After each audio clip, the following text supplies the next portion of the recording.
Hey, how are you? Oh God. Okay. Let me change the fucking. Oh, I almost thought about. I might. Can I lift it up? Oh God. It's a big lamp, y'all. It's a big one. It's wrapped around the frickin'.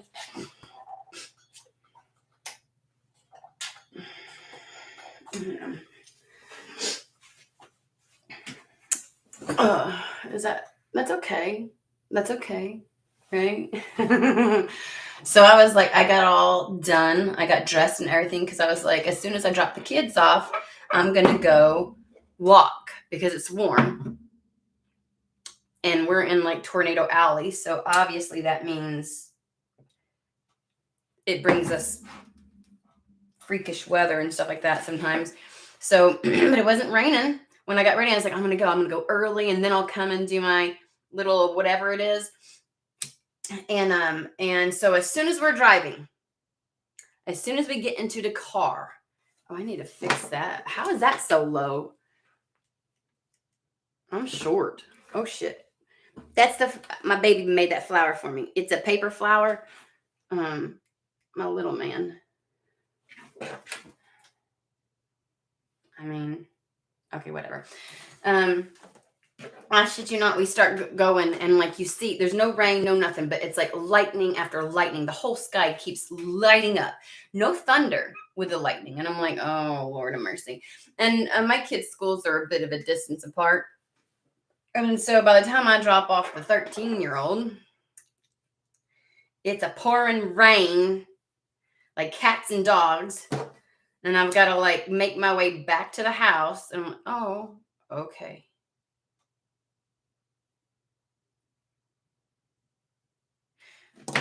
I lit this candle and you see it was still lit. I've got to get a different one. There's still plenty of wax. Like, okay, when my candles do weird stuff before we started reading, that's usually part of it. Energy feels better today, so that's a good thing. There's plenty of wax. That should last at least an hour. Let me grab the other one, guys. Let me grab the other one, and we will get started. So today I have tea. Oh, they want me to grab this. Okay. See, like I don't know. I don't know why we grabbing that one because I put that one over there because I was like, it isn't like the energies have been off with that one for quite some time. There we go. And that was a new one yesterday, so I don't know why that's already having issues. Anywho, already have I've got like, it's storming like crazy outside. So it's one of those I'm going to settle in kind of energies.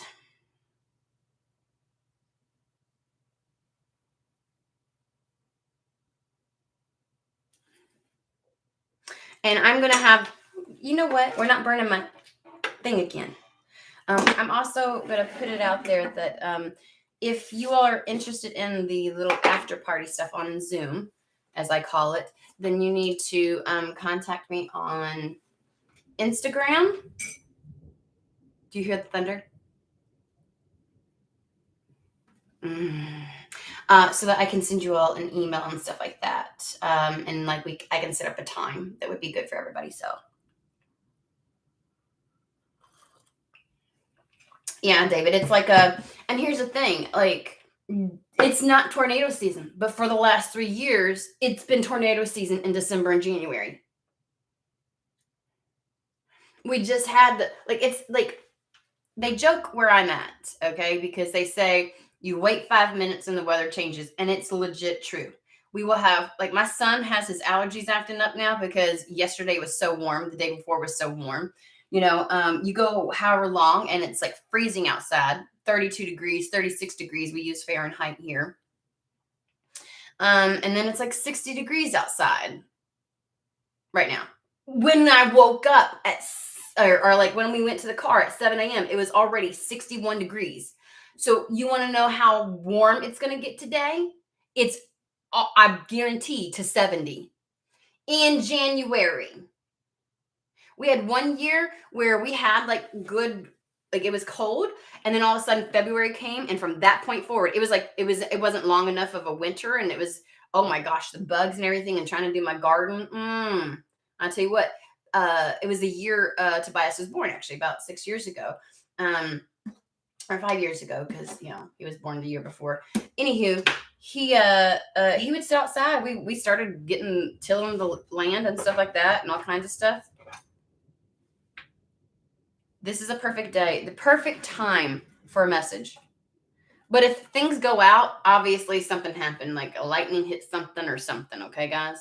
I'm going to pull that light down just a little bit more. I moved the light, guys, so it would be a little bit better, because it's kind of dark up in here and stuff. And yes, this is what I look like when I go get my kids. When I take my kids to school. I don't take a shot. I mean, I probably maybe should start. Come on. Fucker. All right. It's tiny. My son, my 19-year-old, likes to jack all my shit. Okay. I had to go on a hunt for I have 3 of these bad boys, 3 of them. And of course, he comes and gets one day, and the next I come in here and I know it was on my desk and it's gone again. I'm like, are you too lazy to walk upstairs and go get your... I'm going to bring him on one day so y'all can meet him, my 19-year-old.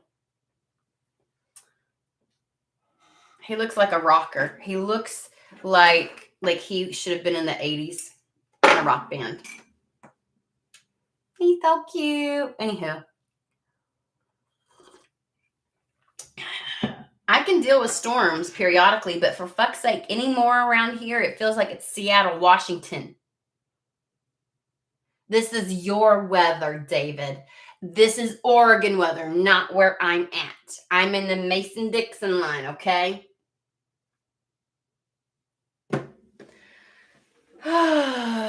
It just feels, I feel better today than I did yesterday. Yesterday was no. It was a no. Okay?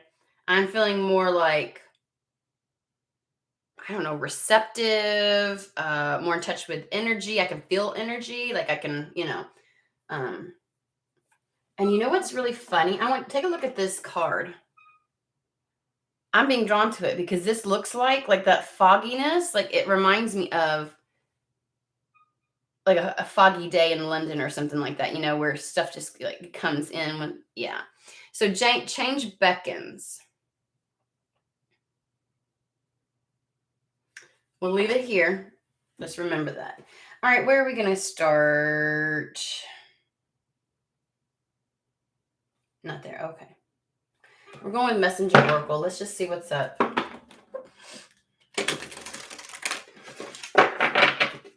Oh, David, the message that you sent, I saw the card. I went to go back later to screenshot it. And it wouldn't let me play the photo. I don't know why. It wouldn't let me click on it. So, I didn't get to save it. I saw it, but I didn't get to save it. Anywho.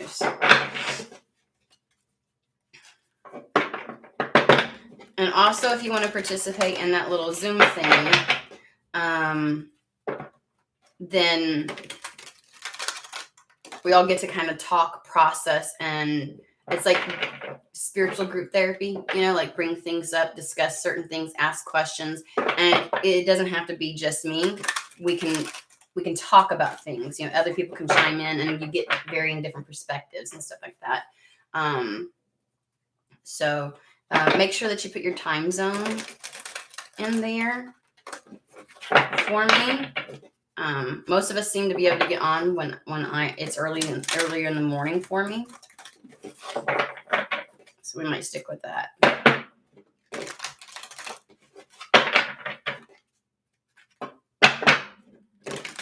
Sorry if I'm being loud.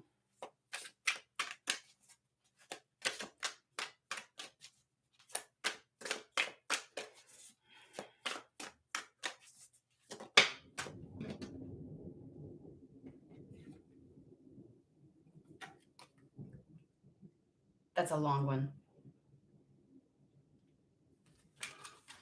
Let 2 become 1. Let 2 become 1.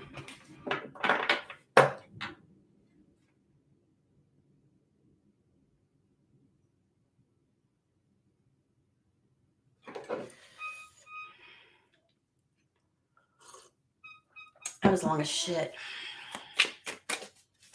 Let's see here. That's number 24.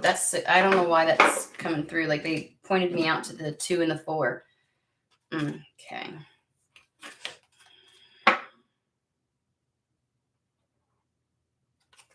Embrace the masculine. We might whip out the book for some of this shit. Like, I mean, I'm getting something, but like, seek the lesson. Oh, are we calling out a feminine here? Show that you care. Somebody's going to go through a growth spurt or like a little bit of a growing pain. This is definitely hinting at, and we might do 2 reads, but this is hinting at somebody that has the potentiality of coming into union with somebody, a relationship, okay? And embrace the masculine. While that can be, I get the feeling that this is a feminine who has to frequently operate out of her masculine. And so it's almost as if your inner masculine doesn't want to step down when a strong masculine presence comes into your life. So we all tend to kind of like, to some degree, operate slightly more out of one or the other. Or there's some of us who have like a very even in my chart is 50-50 masculine, feminine. Like if you look at my astrological chart, 50-50, period. But when we get into a connection with somebody, there's this ebb and flow that happens, right? Where at some, when they're in their masculine, you may be in your feminine. When you're in your masculine, they're in their feminine energy. It's like this ebb and flow between the two to keep a balance. And we all know when 2 people are heavily rooted in their masculine and neither one of them are willing to step out of that, there's a lot of butting heads can actually happen. And I get the sense that there's someone who is needing to. It's funny because you would think that it means embrace your masculine, but what they're asking is for you to embrace the masculine that comes in. But we'll still read from the book to see what comes up. Like this is a short. These have short little excerpts and stuff like that.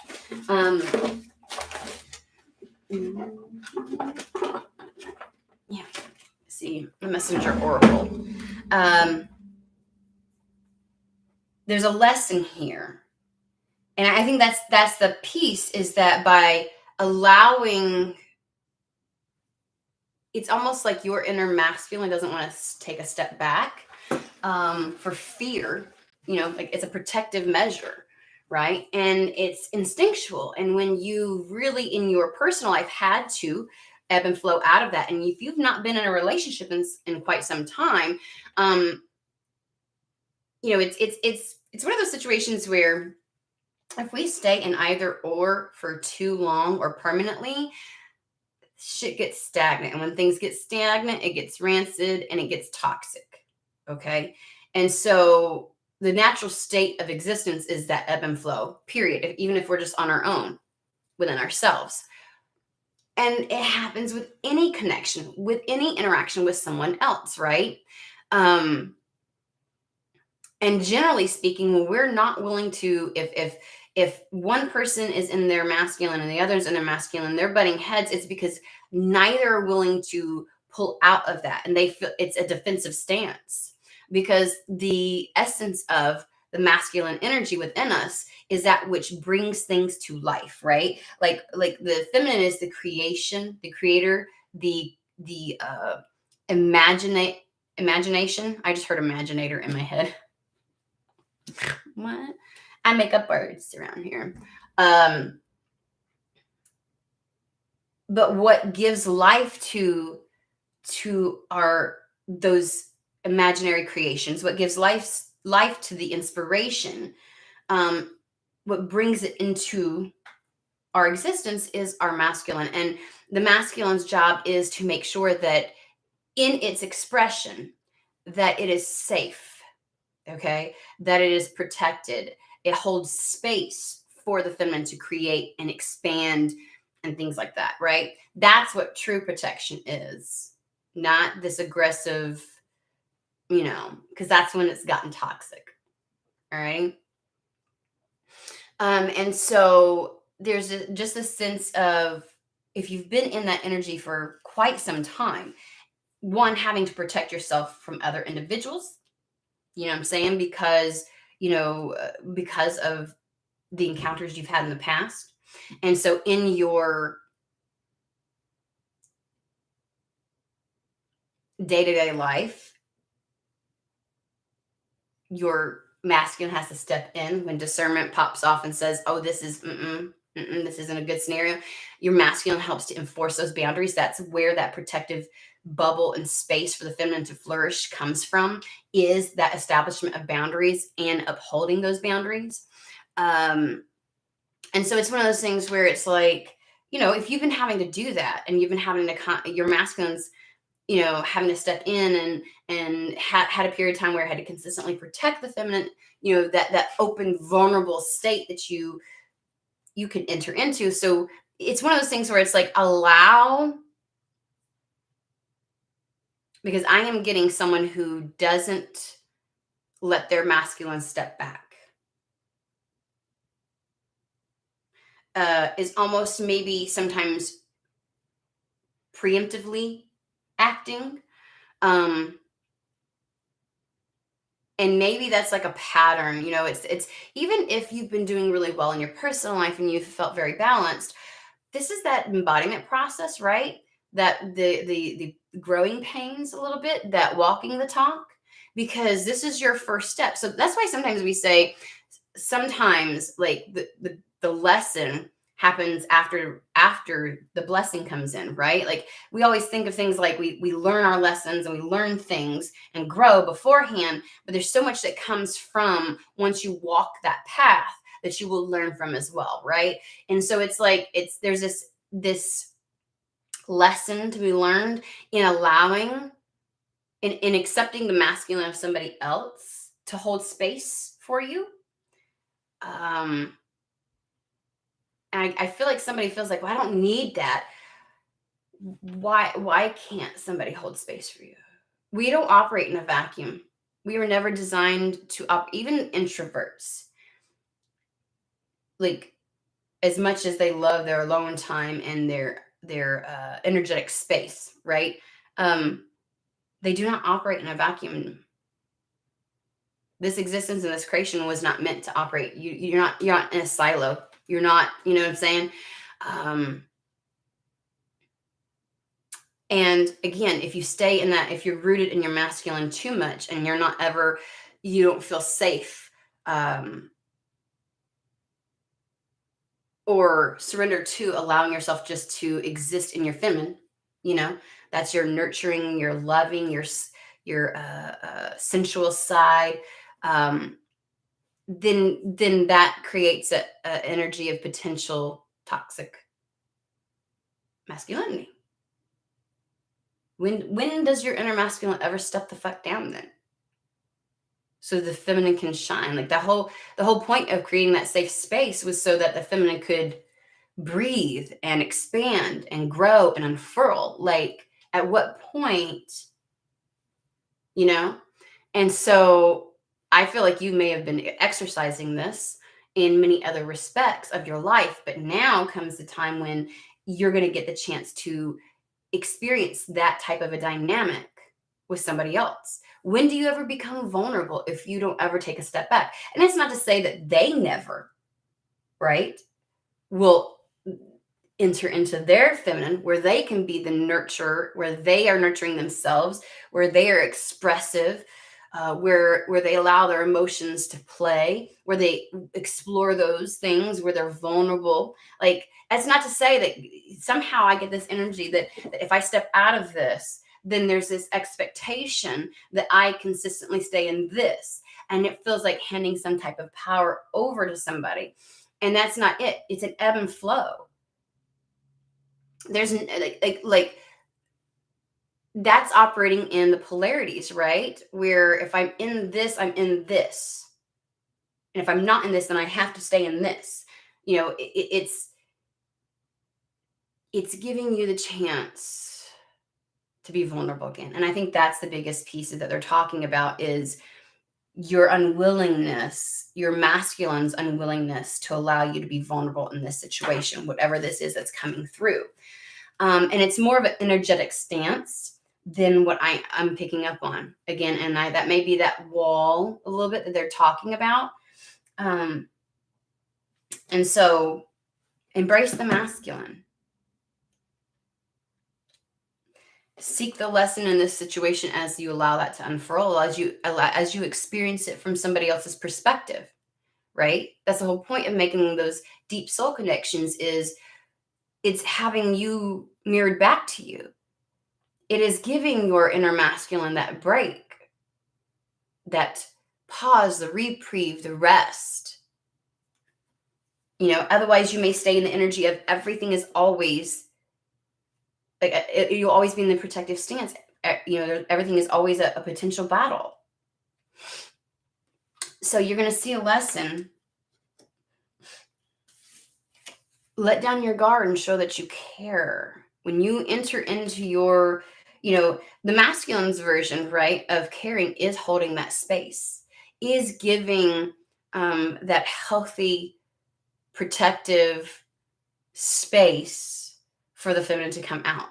And I feel like exploring that just a little bit. So to give you an analogy, two individuals, one operating from their, one that feels free and safe to not only dip into their feminine energy, but also play in it in the presence of another, without inhibition. And when it's without inhibition, it's as authentic as possible. It's those times where, like, you'll see a couple and one of them is in their weird. They are just doing their thing in their own little world, not like unencumbered by the fact that the other person is literally just watching them and soaking it in and enjoying every minute of it, right? This is one partner being in the kitchen with the music going, singing. They can't dance according to societal standards. They're in their character socks. They've got Mickey Mouse on their socks and hair up in a bun, dancing around with their coffee, and just, and they turn and they see, and it's like the other person is standing back, and the smile, the sheer joy of being able to absorb that, not stopping it, not belittling it, not putting parameters around it. But that individual, the other one, just living in their own, like allowing their fantasy to be expressed in the moment, like that inner child. Their inner child feels safe around the other individual, right? And so it's like you only get to that space because you feel seen and appreciated and held by the other person, energetically and also in your material world, right? In the everyday life. And so when you step into that feminine energy, they're asking you to be vulnerable and expressive and be willing to show through your actions. This is, instead of having that hard stance, being open and showing those little pieces that may have been shamed by you, by others, by society, like the things that you would normally do behind closed doors. It's allowing that out. I'm going to briefly go over a couple of them just so that we can touch on that, but that's what I'm getting. Share yourself with the one that you love. To become one. To become one. Be their best friend and let them be yours. Let your trust in each other be unshakable and your love be strengthened by knowing and accepting each other's flaws and weaknesses and still loving each other despite them. Give yourself completely trusting that you will not lose your independence or sense of self, but instead become two halves of a stronger, loving whole. Embrace your masculine. Within ourselves, there are two aspects to our nature, the masculine and the feminine. Here in the present, you need to embrace the masculine aspect of your nature. And see, I got the complete opposite, but I'm still going to read it. Do not allow others to tell you that you must not or cannot. But remember, whilst you allow your masculine self to be dominant, you need to temper your assertiveness and determination with gentleness and compassion.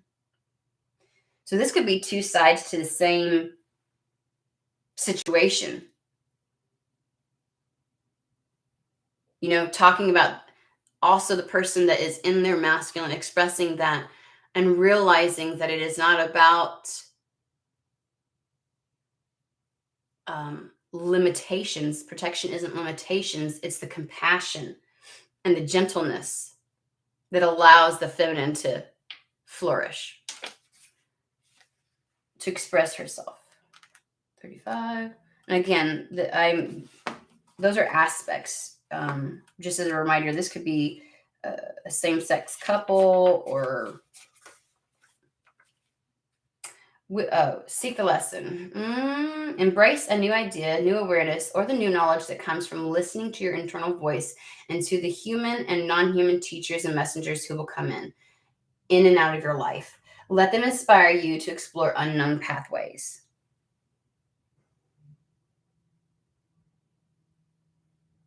Wisdom is born from seeking the lesson in all experiences, both good and bad, and then show that you care. I feel like I did a good job of explaining this, but I'm still going to do it because I started it.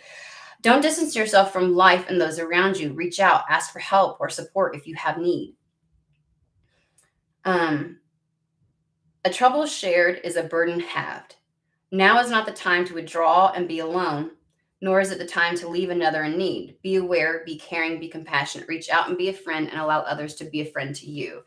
Okay, so I pretty much got that shit. I'm on it. Spirit, I didn't need your help. Didn't need the help. So the question is going to be, why are they bringing this up right now?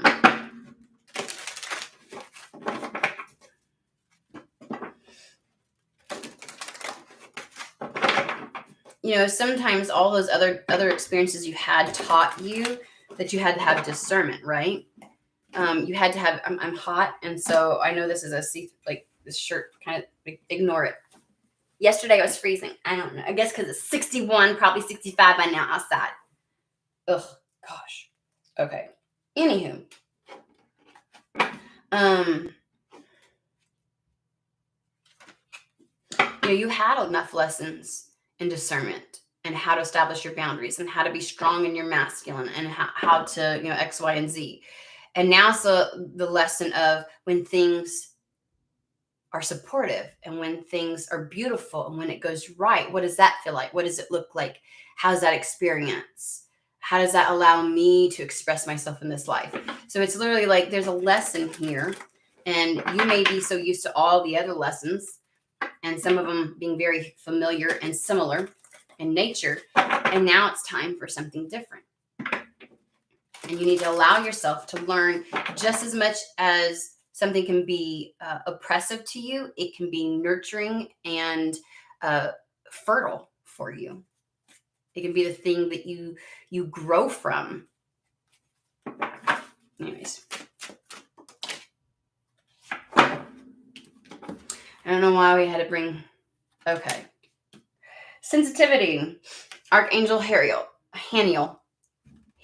What the fuck? Ariel is one. I think I combined them both. You are extra sensitive to energies and emotions right now, which is probably the reason why your masculine steps in hella quick with things. Honor yourself and your feelings. This is going to be a very emotional time, and I think that's probably what triggers your masculine, and they're asking for your masculine to step back, okay? Because it's safe. It's safe to express. There's a lesson in this for you. There's going to be a lot of growth that comes from this. Being vulnerable and willing to show that you care and allow another to care for you is a whole new trajectory and phase in life, right? And to actually experience it as it happens rather than what you've experienced before. You know what to do. Trust your inner knowledge and act upon it without delay. I feel like instinctively you're saying, trust yourself because you've got the discernment. You've had enough of those lessons. You know when something presents and it's not for you. But the idea and notion of being really expressive and in your feelings and vulnerable, because it has backfired before, because people have taken advantage of that before. It's almost like having not been there for a while, because this is a sense I'm getting where someone they haven't been in a relationship for quite some time. You can almost feel like I am in this scenario and situation of vulnerability I haven't been in this type of dynamic. You were vulnerable. You were vulnerable with your family. You were vulnerable with your friends. You were vulnerable in career to a certain degree, right? You allowed yourself to step out and be public to failure, be public, people could see it. But this is a whole new dynamic, a whole new scenario, and you haven't done it exactly just yet in this scenario. It's been a long time, and so it's almost like the emotions and the feelings and the sensitivity is going to be more heightened for you, and it's scary. But it can also be exceptionally beautiful. And so they're like, trust yourself, you know exactly what to do.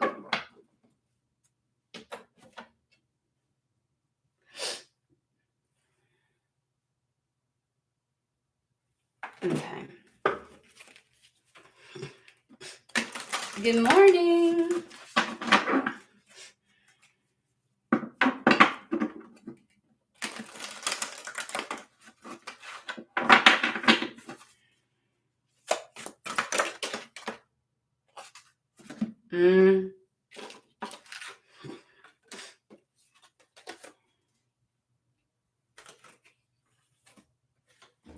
Sadness. And how teachable are you? This is like your willingness, like, again, your experience with pain and sadness being the protective barrier to allowing yourself to experience the opposite, to learn. There's a lot of people that talk like this. They talk about, we don't always have to learn through pain. We don't always have to grow. The only growth doesn't only come from pain, limitation, lack, lower vibrational energies. We have so much to learn and grow and expand from in the good and the beautiful, the happy, the enthusiastic, fun-loving. You know what I mean? Like, there's just as much there. How teachable are you? How willing are you to allow yourself to experience this?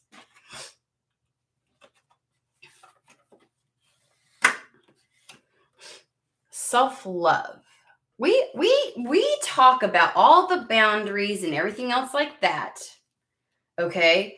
And how that is what self-love is. How frequently do we discuss the allowing ourselves to go there? That's equally self-love as well. To hold yourself or your feminine hostage from the good that you can experience, from the beautiful, for the fear of sadness. How is that self-love? Because I know I talk like you better know your boundaries and you put them down and Yes, I will preach that shit. Yes, but equally your allowance of people holding space and of you playing in your childlike energy and embracing it and unfurling in that, your vulnerability, your emotions, allowing yourself to feel the deep emotions and the immensity of them, right? That's just as much, because you're punishing yourself otherwise. It gets painful. And forcing yourself to stay stagnant in one way and one energy for the sake of being safe is not self-love, because you're torturing yourself. You're creating your own trauma experience. You're creating your own pain, your own wound. You're allowing it to fester. So I think that's a bigger message this is a lesson in self-love, because self-love does not always look like the masculine stepping forward, creating boundaries, that proverbial line in the sand. It doesn't always look like the 9 of Wands with the one wand up, like I wish a fucker would. It's not always having your sword at the draw like the Queen of Swords, ready to cut somebody off. Discernment is a powerful tool, so fucking use it. Discernment isn't just at looking at the things that could be harmful to you, that take you out of your power, or at least where you hand your power over. Discernment's also about knowing what is good for you and what your soul and what you need at this time. Let somebody care about you. And here's the thing, when you cut yourself off from, again, we've talked about this, when your heart is cut off, it's one portal. It's not like all these different, whatever. It's one hole. You cut that shit off in one area and it impacts all of them. They're all energetically connected. The heart center is where you express both your etheric, your soul level understandings. It's how you feel those things, but it is also your baser, more human experience. And so everything comes through that portal. And so it's like, if you shut that off to receive, that's not self-love. And so the lesson is learning the myriad of ways it means to love ourselves.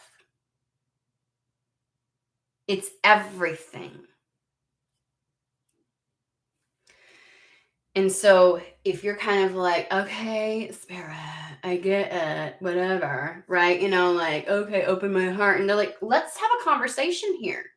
You want to fucking know why we keep saying that? It isn't just that it impacts all the areas of life. It's because you are sitting here purporting that you love the self and that you're going to honor yourself. And it's like you are ignoring an aspect of the self and hiding from it,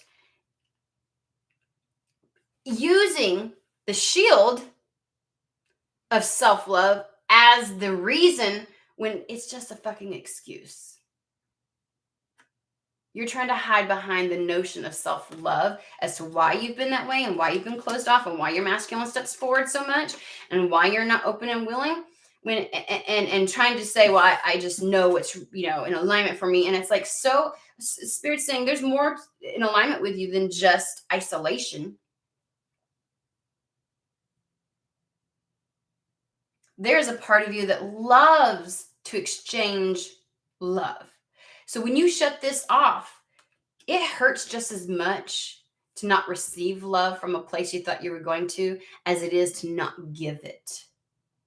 And if you are not allowing yourself to express love to others in all the myriad of ways, then you are closing things off and you are going to cause your own pain. Now, they're not getting into, it has to look like this, and it has to be like this, and it has to be with this particular person, even though they are noting someone's coming in. But don't fool yourself, and don't masquerade around with Spirit, pretending like it's because I love myself and I deserve this and I'm good all on my own. When they can see through the bullshit, there's an aspect of yourself that would love to express in a connection, deep connection, romantic connection with another, but somehow your inner masculine will not step down, will not allow you to go there. And maybe it is your feminine needing to, maybe it's a response to a wound or to a fear your inner feminine has. And so maybe your masculine is stepping up because, like, she's scared as shit. What do you want me to do? So maybe there's a conversation that needs to be had, right? With both aspects of yourself. Convincing your inner feminine, that your masculine has the discernment. He will protect you. And to let him. And that protection doesn't necessarily mean putting a wall up. He will exercise the discernment. He will exercise the boundaries when it's necessary. He will, and I say he because that's just the way that I decipher between masculine and feminine energies, right? Within yourself, trusting. This is like one aspect of yourself, trusting the other aspect. And one aspect being afraid because it's like, maybe not yet, maybe just not yet. When at one point you desired this. And so suddenly we always ask, why would somebody get to a point where they're like, I don't know if I really want that? Because you've felt so safe in your isolation. At least nobody could fuck with your energy, right? Nobody could do X, Y, and Z. And here I am just now getting really good and stable in this. And now we want to, well, isn't that the right time? So I think somebody needs to have a conversation within themselves with both their masculine and their feminine aspects. And encouraging the masculine to step down at times so that others can hold space. Encouraging the feminine to have trust and faith in your inner masculine, that it will know, it will exercise discernment, and it will listen. If the feminine at some point picks up on anything where it doesn't feel safe, the masculine will stand in, will set the fucking boundaries.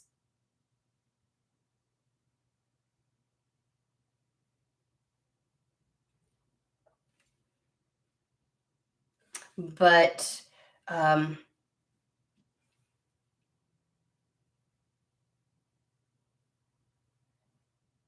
not allowing your inner feminine to express itself in this capacity, in this circumstance,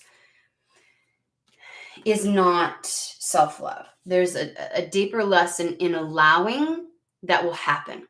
And that lesson is embodying that I can actually have a positive experience in being childlike and vulnerable and nurturing and caring and expressive. And that if the time calls, my masculine absolutely can exercise appropriate discernment, establish the boundaries, and protect my vulnerable space when the time calls, but only when the time calls.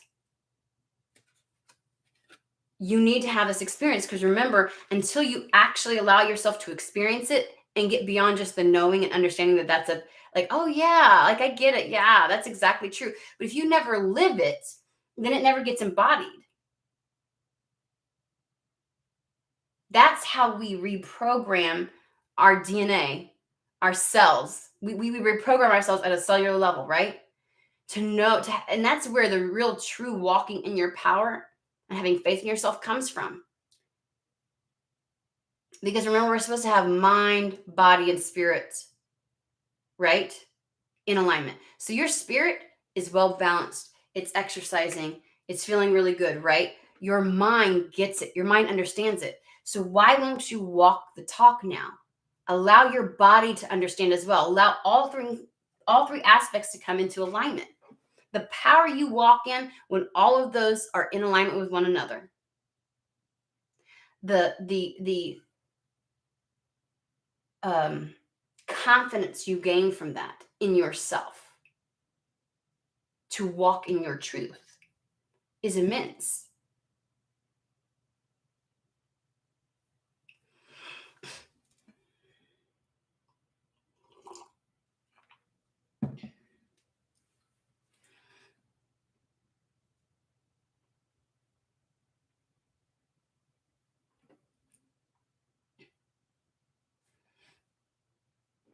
Okay. So there's that one.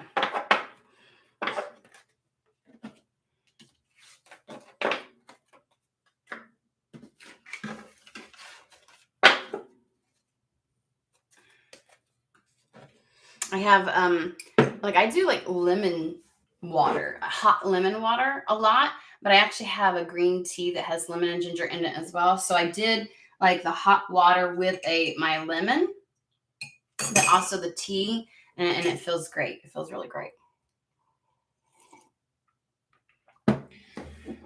Let me see here. I'm just kind of making sure, like, I don't pay attention to the.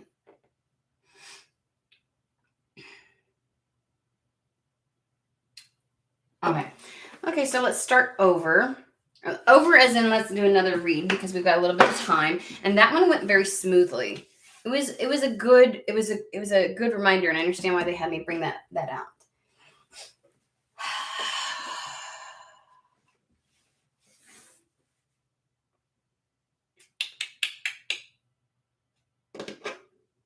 Oh, that felt really good. I was like, yes. Like, like a home feeling. Well, motherfuckers. Okay. We have 10 of Pentacles and the King of Cups.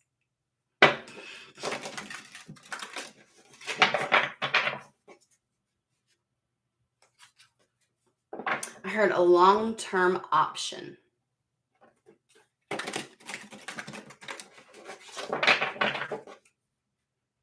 This is open, Spirit. We're leaving it to you. What message you want to drive home. Doesn't have to be. I literally, as I was doing that, I was like, it went a little weird. I saw the Wheel of Fortune and the Two of Cups. Like those two cards stood out. You know how it was like that kind of thing? And look what I've got right here. The King of Wands. Oh, the motherfucker showed up yesterday. Okay. That's what I saw. It's what I saw. Oh my God, there's the Queen of Cups. What the fuck, Spirit? I'm gonna quit looking. They be dropping hints. I'm like, okay.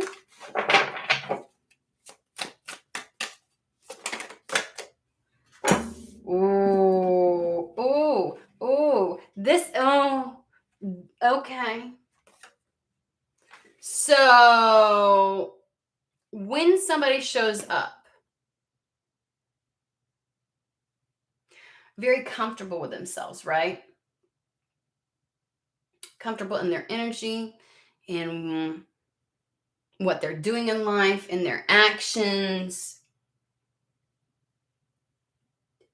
They, like the people that sometimes take up a room without being the show, but their energy just, you know what I'm saying?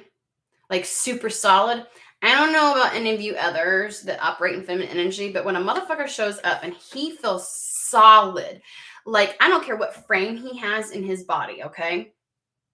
Or her or whatever. Like, but when someone is so rooted in their energy and their sense of self-worth and their power, and they're grounded in this world, they're present, like they feel sturdy, they feel solid. Like, I don't know how to explain it, but when a motherfucker shows up like that, I'm like, oh, so grounded. Because, and this may just be me because I'm Miss Airy Fairy. I'm always up here, right? Thank you, Manishka.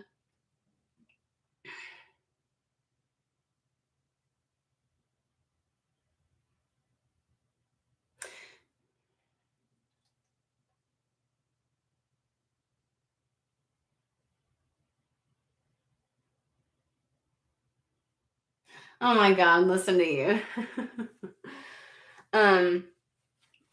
So it's like, there's just a sense of presence. Their presence is very penetrating and powerful.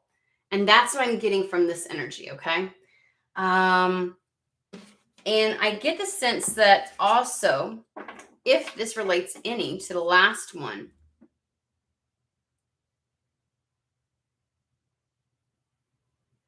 maybe the people that have been showing up in your sphere as of late have not been that. Because, a person that has a lot of lip service, it can sound really great, but they can still, they feel airy and breezy and like they change with the winds of, time. It's like it's all too easy. Like they're easily swayed and things like that, right? Like you can kind of feel that way. But a person really rooted in knowing who they are and being very present in their masculine energy, that could trigger if you're in yours. It could be a little bit like they can come across as bold. And here's the thing, there's people that come across as being very bold, but they're not loud. They don't say anything crossing any kind of lines because that's not what bold is. Like, you know, that people were like they are so solid in what they're saying, and you're like, how? How do you know? You know, like you want to question it. They don't question it. They don't question it. And we all know the difference between the people who are just so self-conceited that it's their ego talking, right? That won't allow them to ever think that they're wrong versus someone who has a deep knowing. It's like beyond just the mind. It is a knowing, you know? We've got the Chariot with the King of Pentacles. When I say immovable and sturdy, what do I always tell you about the Chariot? It only moves forward like the rhino spirit when both horses or sphinxes are on the same fucking page, going the same fucking direction. When their mind and their heart, right? When things are in alignment within. Okay? So there's a strong force coming towards you. And here's the thing, sometimes those of us who have craved to be in that type of a presence where we feel like we don't have to be the one to hold everything down energetically. We're not even talking about in society or just in life. We're talking about energetically, right?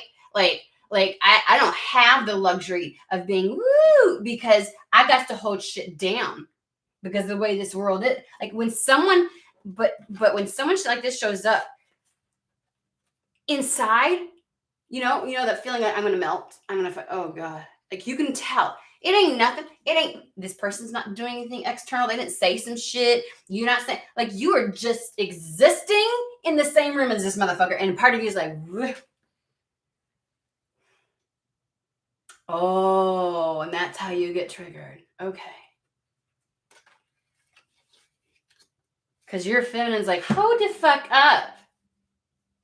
I'm not supposed to be melting over here. Who does this motherfucker think he is? Or she? Like, whoever this King of Pentacles is has rhino energy behind him.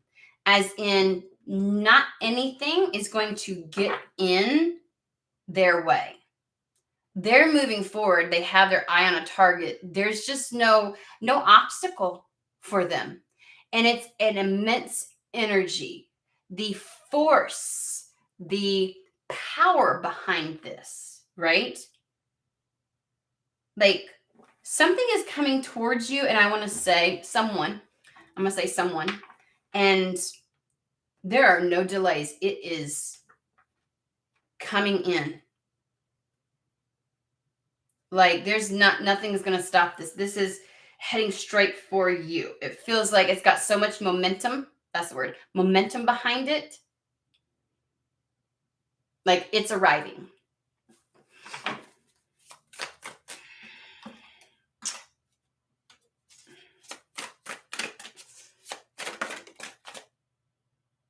I know y'all saw that. Try to flip out and went back in. Like, what the fuck?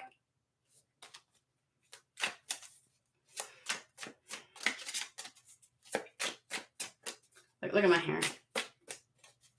I tell you what. I know. Oh, I just looked at that light. Okay.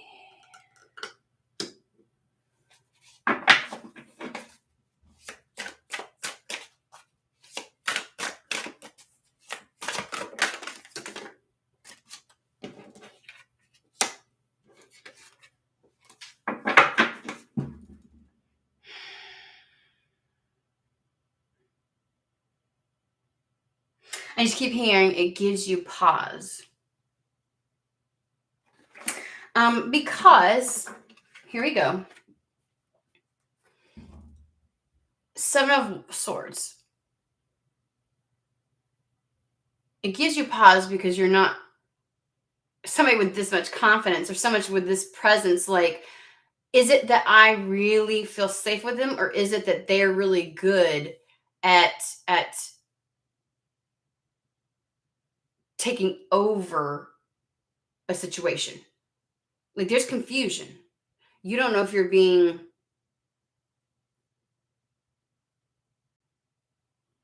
misled, if you're seeing things wrong, if it's fake.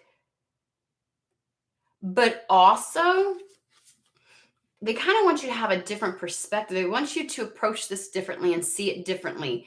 They want you to give yourself a chance to see this through a different lens. Because the opposite, the negative of Seven of Swords would be, thievery, lying, deceit, that kind of stuff. The positive of it is the whole point of the Seven of Swords is it comes after the Six of Swords, right? You've gotten to, like, it's getting to that good place, that transition, being on the other side of the transition and creating the positive mental habits to maintain that.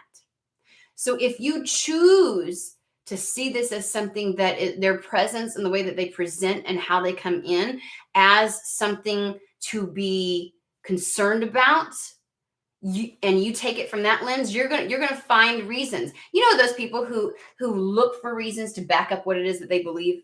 See, that happened. I know I'm right. That had to be da da da. And it's like, and they're literally spinning it to support whatever lens they are and preconceived notion they already had. So to me, it's literally like you're gonna see what you want to see.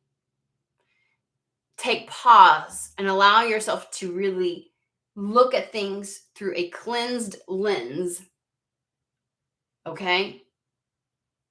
And don't jump to conclusions. So I feel like there's a need to take a positive approach in your mental, how you're viewing this when it presents itself, okay?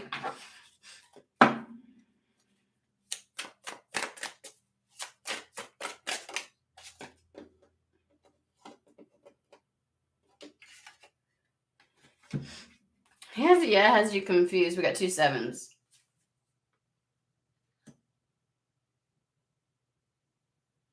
Your feminine is just like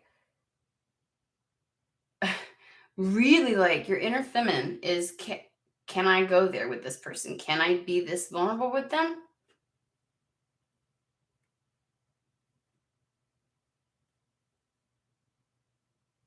Is this even real?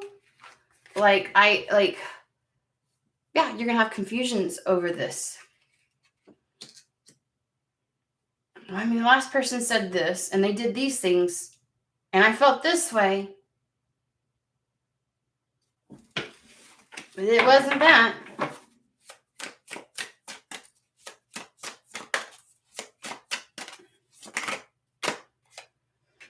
This was on the bottom of the deck earlier. We got the Justice card.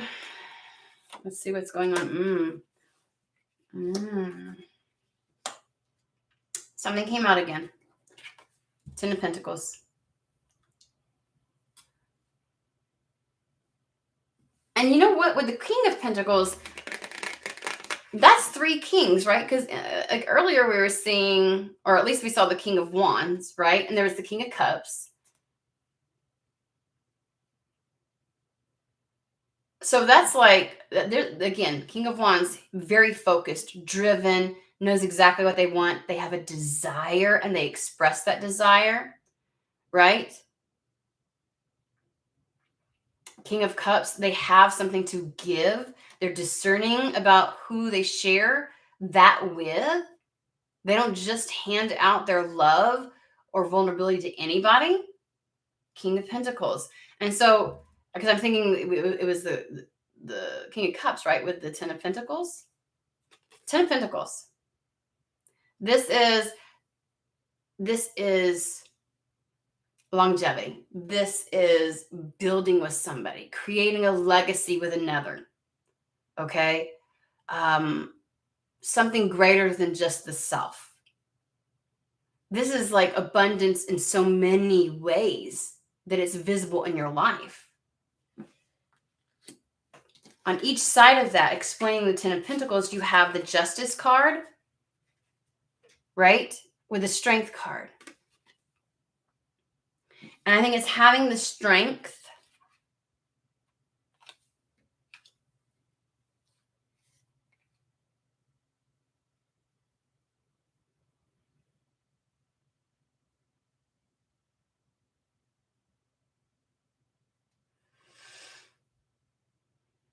and faith. The strength of faith to allow yourself to receive this time.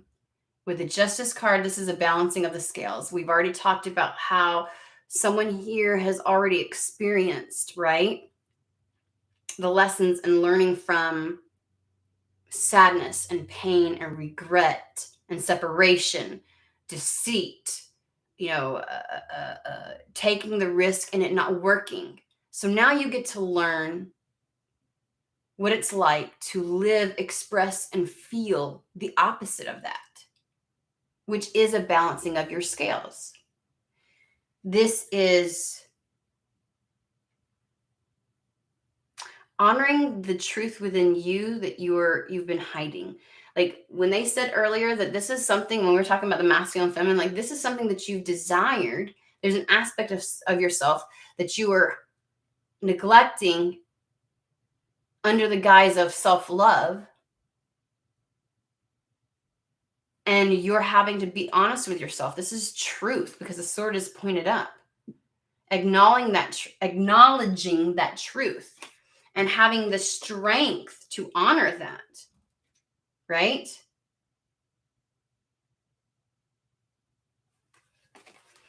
That's how you're going to get to the Ten of Pentacles. So let's talk a little more about, let's get a little nosy and find out about this energy. Because if this is already heading your direction,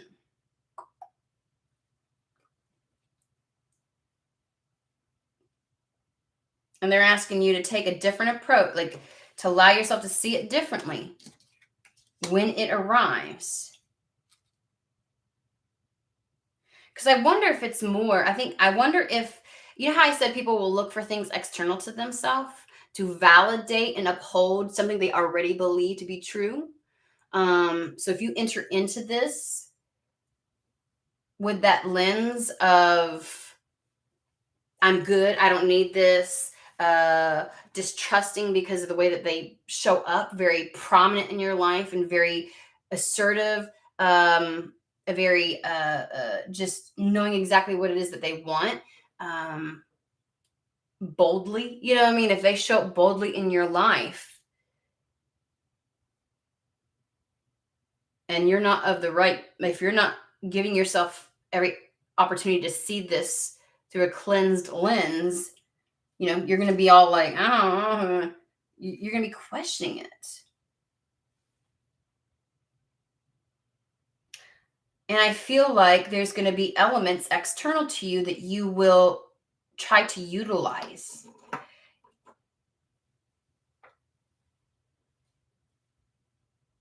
To justify keeping that thing up, that wall.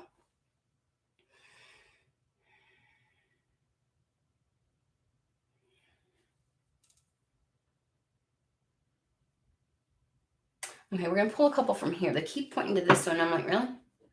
Okay, it's the Starman Tarot.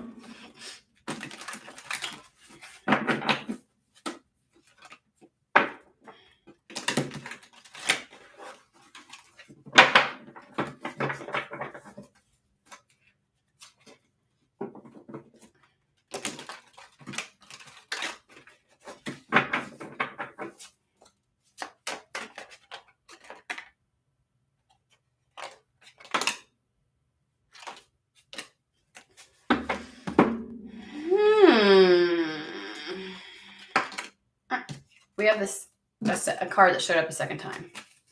Ooh, and another one that showed up another time. Okay.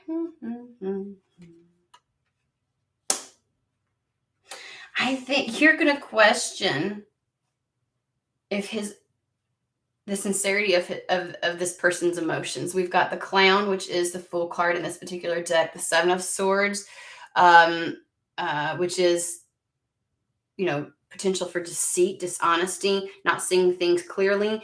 And then we also have the King of Cups.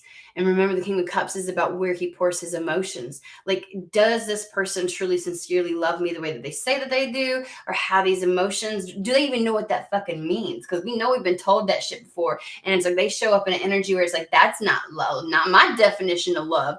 That's not love. It is a very self-centered, self-absorbed, since narcissistic type of love. Again, that whole lip service and not being able to deliver it. Yeah. Okay. Even if you get past and beyond how, like, the energy of their presence, the way that they show up,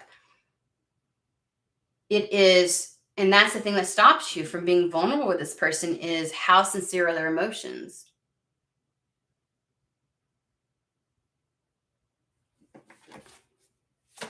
You don't want to carry the weight of the emotional weight of this again. It's different. Wheel of Fortune that showed up. Remember, I saw it earlier in the other deck. This is different. It's not the same. You get to learn something from a different perspective. It's like you get to experience something from a different energy, from a different stance, from a different perspective. And because of that, you learn so much. It's like they're not bringing this in because, like, this isn't coming in because you got to learn a lesson. It is the benefit of this coming in.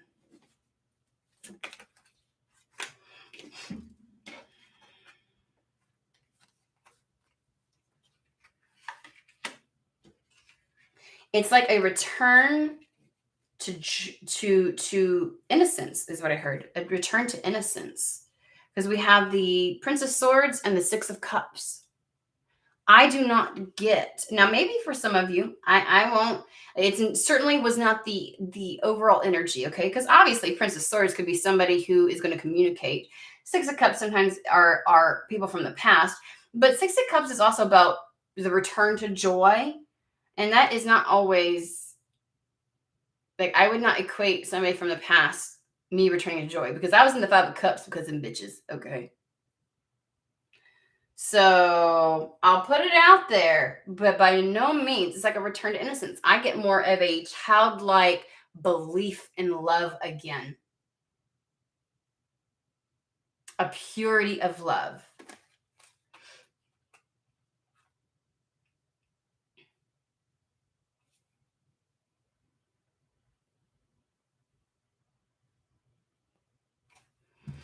I get the sense that it's only a matter of time before this person reaches out.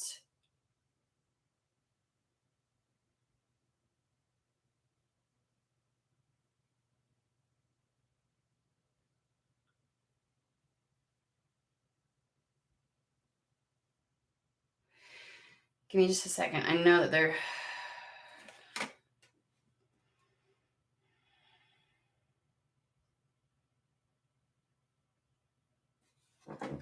This is when I'm an old lady, right?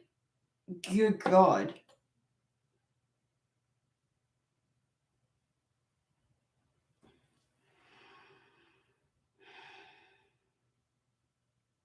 So they're bringing me to the dynamite down here with to the ticker talk, right? Like the little countdown thing. Something's not being expressed right now or showing, but again, at some point, they come in like a chariot. It's like a matter of time before it happens.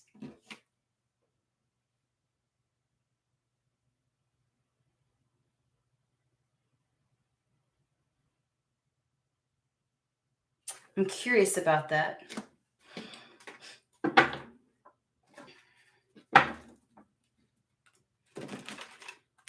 I think that they're trying to let you know there's a sincerity in their expression and what they say. The Six of Cups. There's a purity, a childlike innocence. There's a definite innocence to what it is that they express to you. Because the Page of Swords is all about communication. But when you've got the swords down, it can also be like gathering information or things like that. I'm going to ask about that.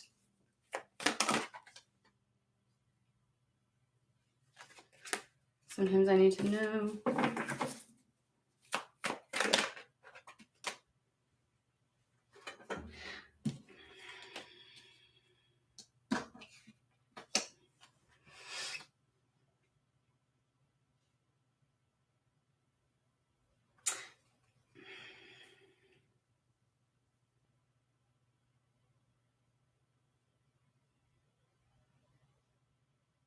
You may be the one hesitant to seem too eager.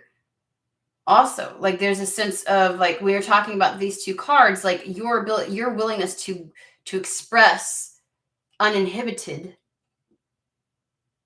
right? That could be in question.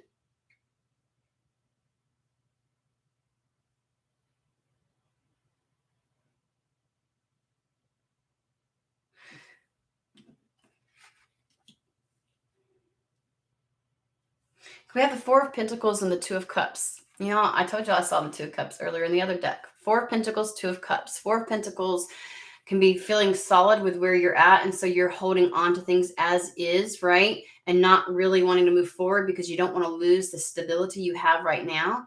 And so there's a bit of resistance. And then the Two of Cups would be expressing equally to one another. So if I'm asking, again, that I think this is the lack of expression, but it's only a matter of time, is the way that I get it, of the purity and sincerity of what you're feeling, allowing yourself to go there and feel the giddiness and excitement like a child.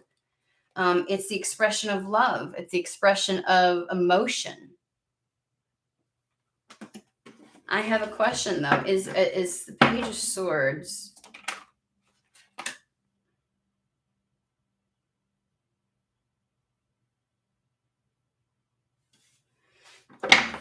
Them or the other person? Is this the masculine or the feminine? It's the King of...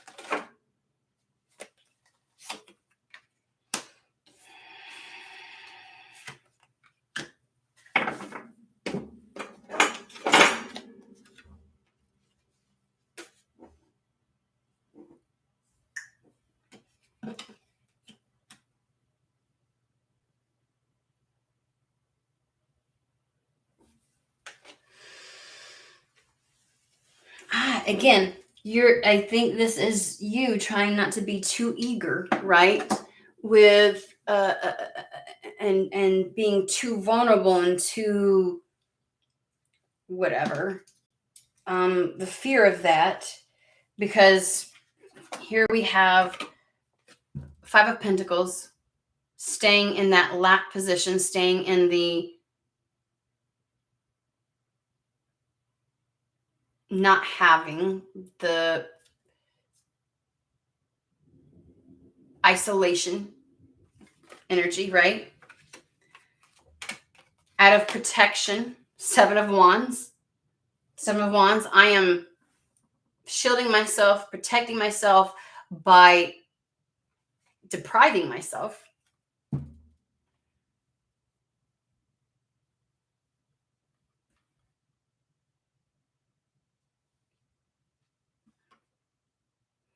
Seven of Wands. Because I'm going to wait and see. Three of Wands. This is all about, you know, when people are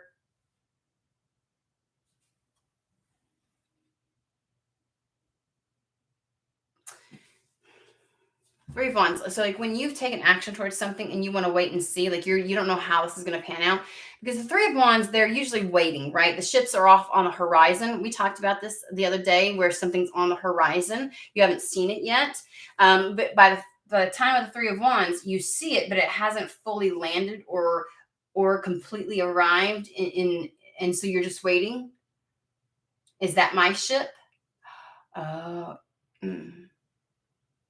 You're waiting to see if they're your ship. So you're holding back, staying in a stagnant energy for fear.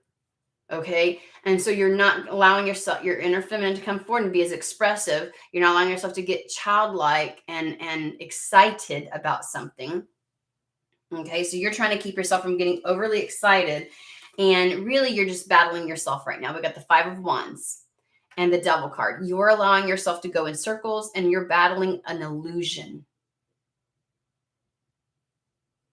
There's nothing to be feel in chaos about. There's nothing to be like you're just buying into something. The need to be protective over yourself. Because it's like, is this my ship though? I see the ships coming, but is it my ship? Alrighty. So tell us a little bit about, so this person's coming in. I get more resistance on your end because they're showing up boldly, strongly, that kind of thing. I think that whole like page of swords type of energy is you.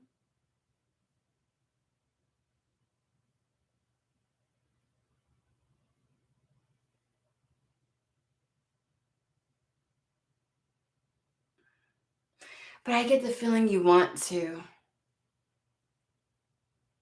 Like you want to get excited about this. Your inner child wants to play in the field of possibilities, but you don't let your mind go there.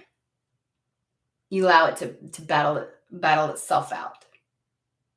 Like there's some sense of they need to prove it. I need proof. I don't know why I pulled this one out actually. Aside from, okay, so spirit, we've talked about this. We have literally just like we understand. there's a slight defense mechanism and a hesitancy to allow somebody to fully enjoy this, because it really like that's how something can develop and connect, is when you allow yourself to feel the potential of something, to believe in it, to express in your childlike energy, to show up purely, right, rather than uninhibited. That's what children do, uninhibited. I would say that will, it may be difficult. Um, Whoever this other person is, that's the King of Pentacles, they're not going to push themselves on you. If you show that you are not interested and that you have a wall up and that you are protective and that you do not want to go there with them, it would only be a matter of time, in all honesty, before they would say, okay, you're where you're at, that's fine. That's not where I'm at. Because King of Wands, King of Pentacles, they only go after exactly what it is that they want, that's in alignment with them, and they don't just pour into any other cup. He's a King of Pentacles. He doesn't live his life by those standards.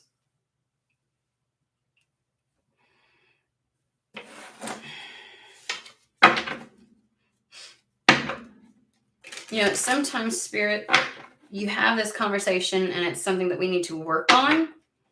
And it might be quite some time before, you know. So why is this of importance right now? What are you trying to tell us about the King of Pentacles?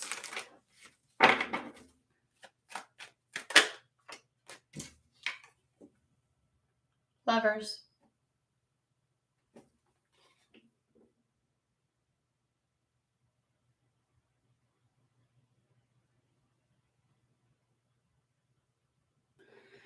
See, that's where I was at, Kelsey. Sorry, I know I will get back to this because Kelsey's all like, I have so much pent up anger and keep putting on a positive act with myself and others, but I've had it. I went through that, you know, that period of time. I went through that exact same thing. Like so fed up that I had tension headaches all the fucking time because I was, you know, I couldn't exactly lash out and express my anger. So it boiled. It was like boiling in me. When my computer went down, and that was my time frame. I feel like I always kind of like go through something slightly before other people just so that I can help people as they're going through it. Because every avenue was shut off to me. Like all the avenues I had to continue to make money was through my computer. And so it put such a tight crunch on me. And then and I told you all about this, every avenue to try and expand where I could make money was thwarted. I was like, there's no way you can put in like 70 resumes and applications. I have a fucking master's degree. Jesus Christ. I'm either overqualified or they want to pay me like a peasant, to the point where it's like, shit, I'm not even going to break even, because if I do this, I have to put my child in daycare. It's ridiculous. It is fucking ridiculous. And so you go for some of the lesser ones, and it's like, oh my gosh, it was ridiculous. And then so you just go for anything. Like the level of, I just was like, I'll get it from somewhere, and so I was like, it was unbearable. I walked around feeling like I had a corset on my head, on my chest, like every inch of my body felt like it was trying to break out of something. And I've never, like, that was beyond a fucking pressure cooker. I was so tense. I felt like somebody had put me in a coffin underground. So claustrophobic in my own energy and rageful. And it's funny because I couldn't really come on very frequently during the summer because of that. I had my phone and I tried a couple of different things, and once in a while my computer would work and then it would stop working. So that's exactly where I was over the summer. May is when it started, April, May, and over the summer till like August.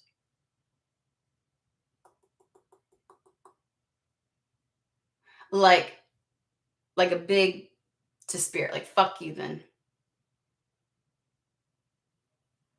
Fuck you.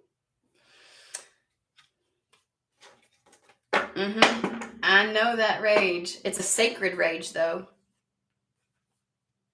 My question is, what are you doing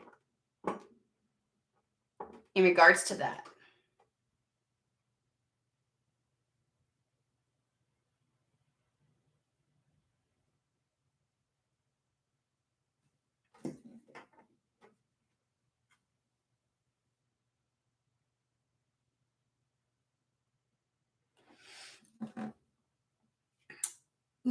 Like, I don't ever want to be the person to tell you, I don't know, LP. You're like, is this, it could, like, I'm just reading the energy. And I generally take the stance of, like, if something feels more like the person I'm reading for, then I will say that. My question to you, LP, would be, sometimes we reverse the energies because we just can't imagine that we're on the other side of the fence, and we really are. And so if you're someone who primarily is operating out of their masculine, is spirit asking you to be willing to step into your feminine? And if it's difficult to see you as the person, yourself as the person that spirit would say you need to become accustomed with your inner feminine, your vulnerability, why are you resistant to that? Why do you think that wouldn't be the case? Just food for thought. Okay.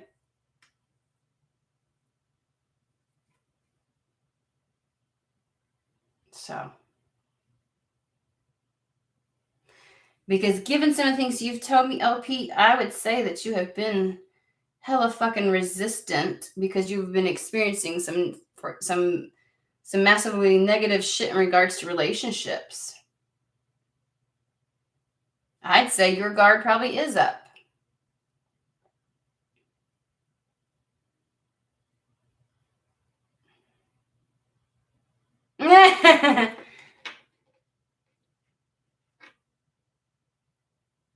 Okay.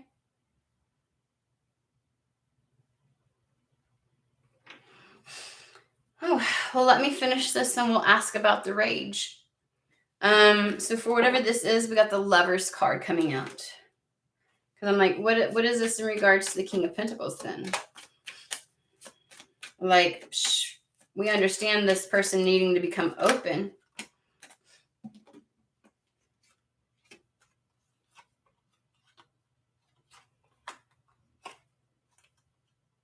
It's like Spirit is saying, first off, I think this person is well-rounded and established in their life.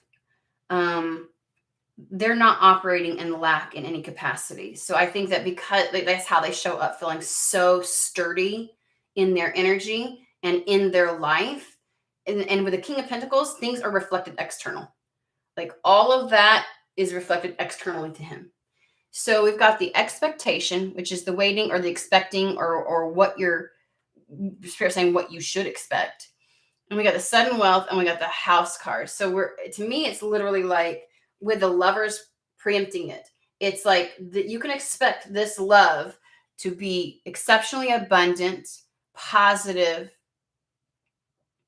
and feel like home. So tell us just briefly about their arrival. Message, which I was picking up on some kind of a message that hasn't come through yet, but there was a lot there for the feminine or the one that needs to be in their feminine energy to allow and receive. Tell us more about their arrival, please.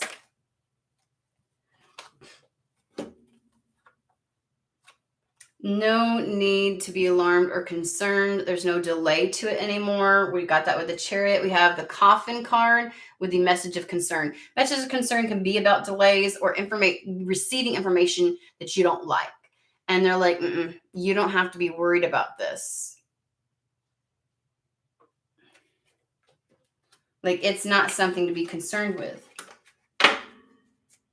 Okay. Tell us more about their arrival.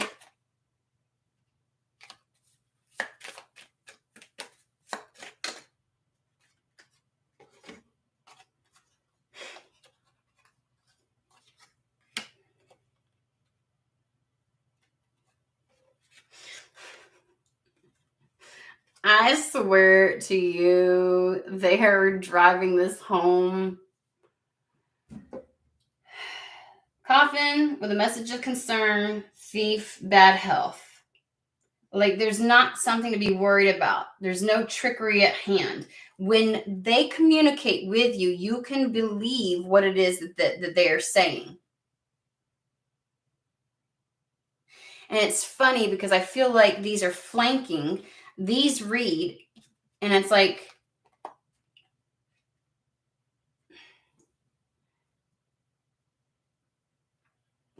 the journey card can be actually about going on a trip, and it can also embody the energy of forward movement. Somebody may mention wanting to go out, wanting to come towards you, wanting, I got the other day, I got something about a trip, for somebody, and that might be where you meet them. And that's what I'm asking about, is their arrival. What about their arrival?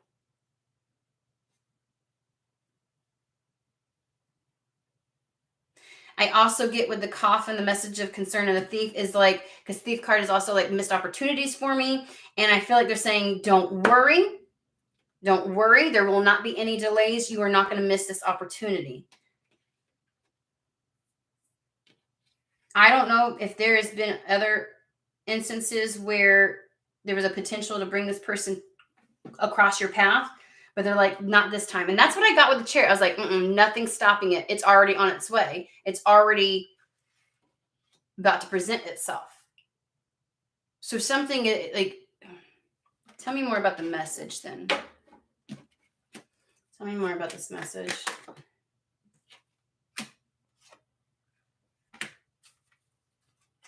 Okay, hold on.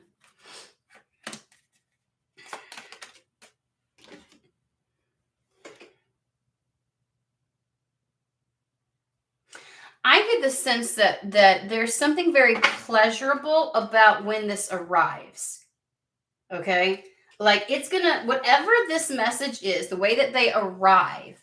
Now, I'm getting two different things. For some people, because I'm getting two scenarios. For some people, there's going to be like some kind of invitation to do something. Maybe not by this person, but that has something to do with how they arrive in your sphere. Definitely. Because we've got, I swear to God, they had to bring the poverty card out with the feminine. You know, which is the lack, which is the Five of Pentacles, the one trying to stay out of something and depriving themselves of something.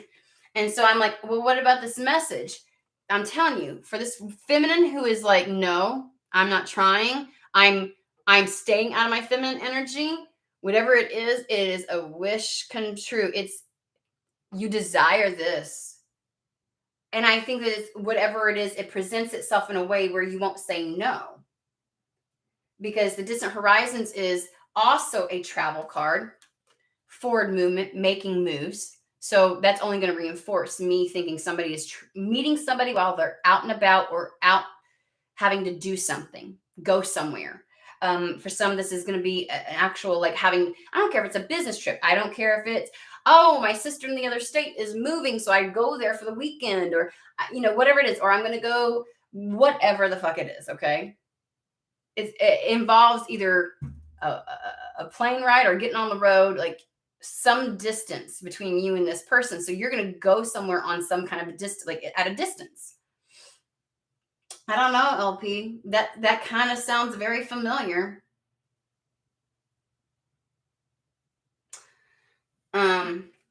So whether the energies are flipped or not, you apply it how it resonates, okay?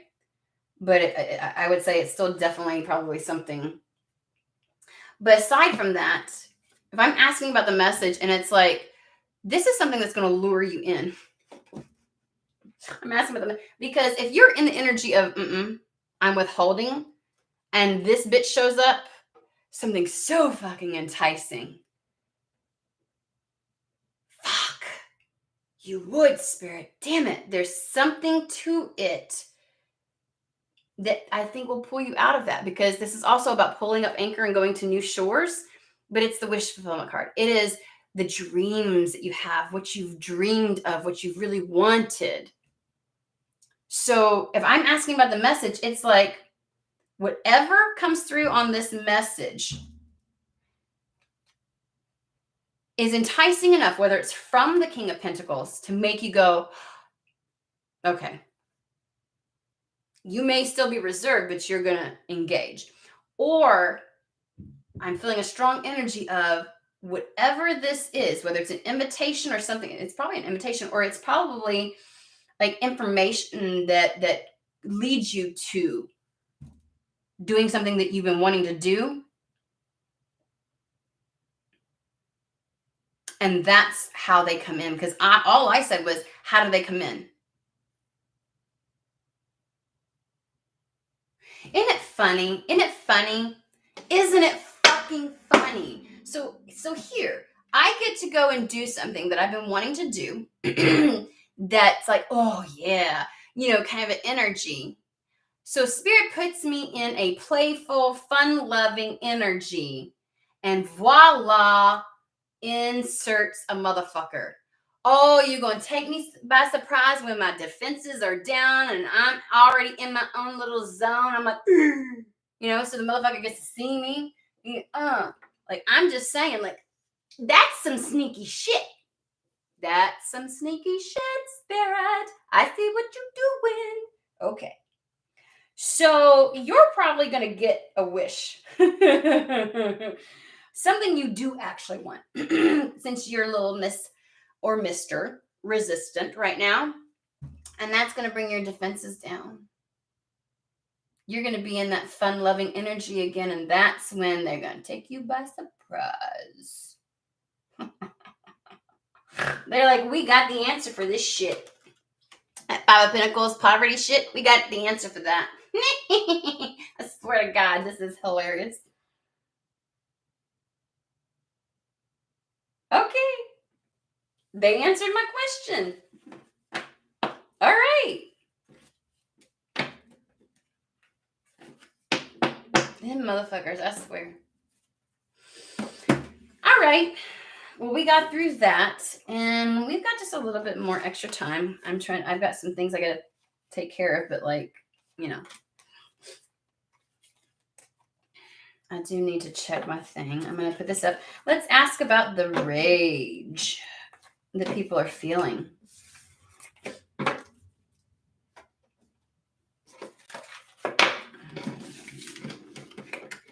me get this. Give me 2 seconds.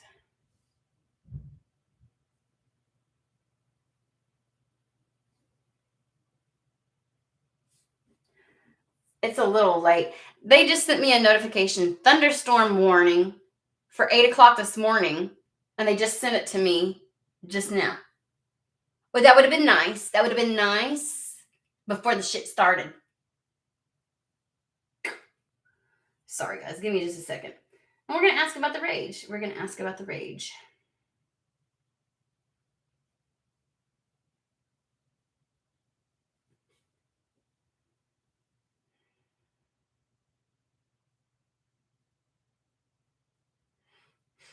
Give me just a second. I have to check something. Okay. Actually, shit. Sorry, guys. Give me 2 seconds.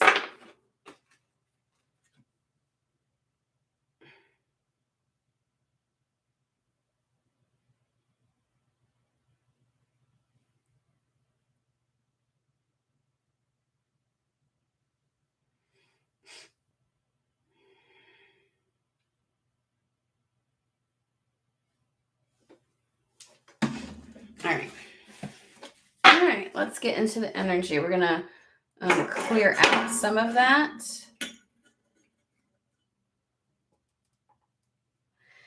I want to remind you all, though, of something. Sometimes that rage is allowed by spirit. Allowed as in the sense they don't assist in subduing it, because that's the purge. That's the squeeze that gets the rest of something out. And if you've not known how to release something that's still pent up, whether you can recognize it or not, when we talk about purifying your energy to make sure there's no remnants left, that's what they're talking about. That happens frequently. It's frequently a sense of rage, because we don't know how to surrender to, like when they tell you to take your time and do every, like really to tap into yourself and feel that, we get sick and tired of that shit. So we turn to rage. Because sometimes that's the gentler approach. So it's the slower, less intense. And what we don't realize is that we may be a part of the reason that we are experiencing that rage. But we're gonna tap in. We're gonna find out. So sorry. Let me go back up because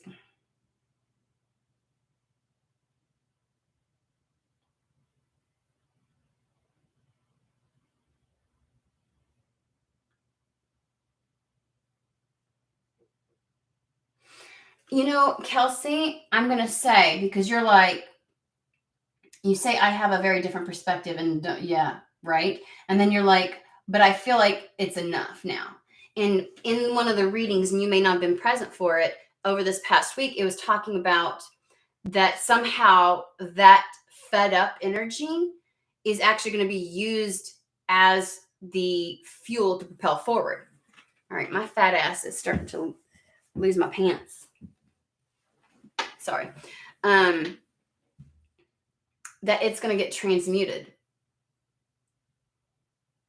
It's almost as if being backed into a corner so that you'll say yes when it arrives, so that there's no hesitancy, so there's no lag, there's no debate in the mind, there's no, you know what I'm saying? So if you purge to a point of it needs to change, they may have been waiting for you to get to that place where you're like, this fucking changes now.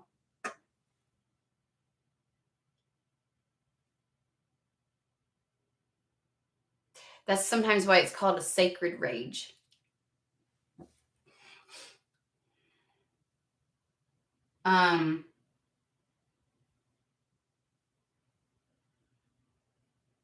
No shit, LP, right? Yes.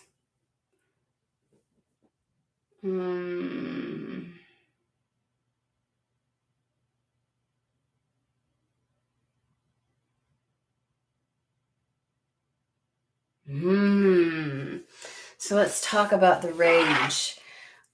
Oh my gosh. Like that's okay. Sacred feminine rage has its place. I might do some posts on Instagram about this, like reposting some things, because it's talked about a lot in the spiritual community, but especially within the feminine um, subsect of the spiritual community, where it is, it isn't the all love and light that we find. Like there is power in our rage. There's sacredness in our rage. And that rage used to be demonized, which is the reason why we have been taught to fear it, to run from it, and that we are not worthy if we experience it and embrace it and use it. But I'll post some stuff on that.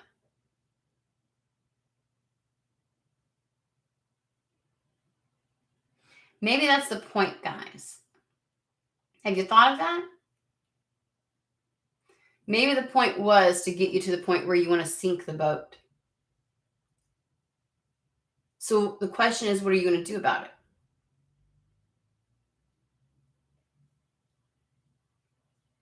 Or are you just going to continue to be rageful? Sometimes fire purifies the air. It can purify metal. It can purify all kinds of things. The fire is a purification process. So instead of operating in an energy where I'm trying to do and I'm spinning my wheels, that rage comes in and purifies my focus and my will and my determination. And I'm able to decipher and discern exactly where my energy should be going. And that's where the momentum comes from. Just throwing that out there. So let me pull some cards. We're going to go to our favorite deck.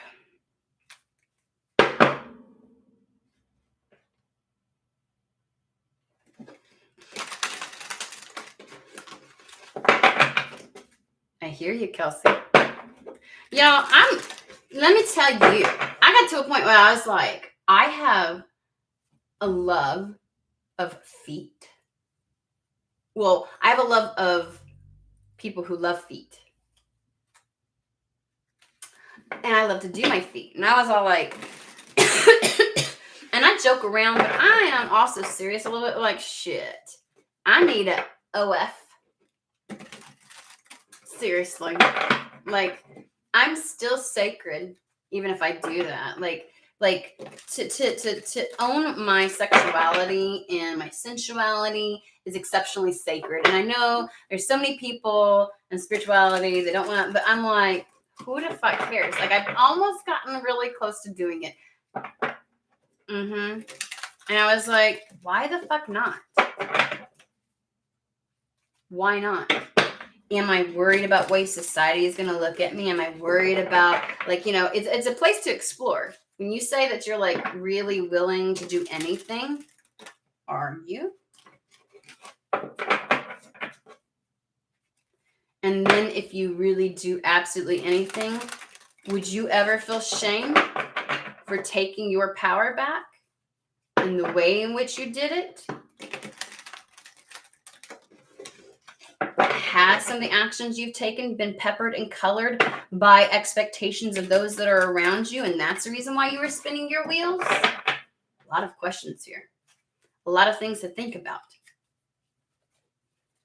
Were you only taking steps and actions within certain parameters because of the fear you have of how others will perceive you? And by no means am I suggesting or telling anybody that they have to do, I'm just saying, when you start to think about things like that, you realize how many other aspects, quote unquote, actions you were taking were based on somebody else saying it would work, somebody else saying it was whatever. Have you really tried everything? I wonder. I wonder.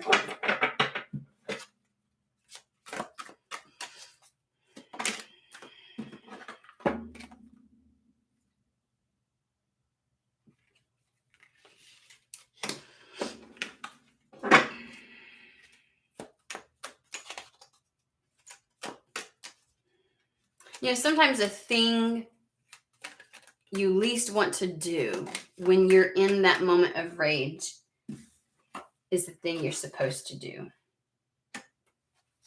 So let's get into this, okay? Sometimes the rage is so great, the thing that will help us,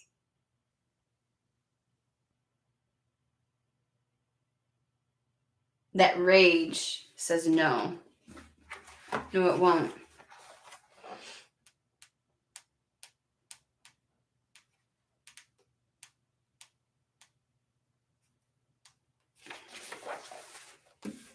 You ready?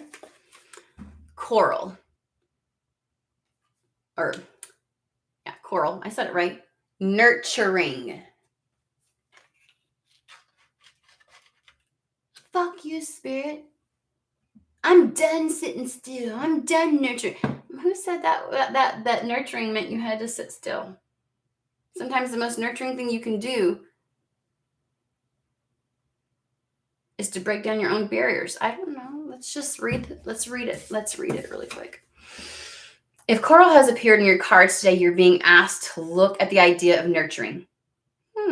It may be time to nurture yourself or another. If you refuse to be nurtured, it may be time to drop that superhuman attitude before you get sick.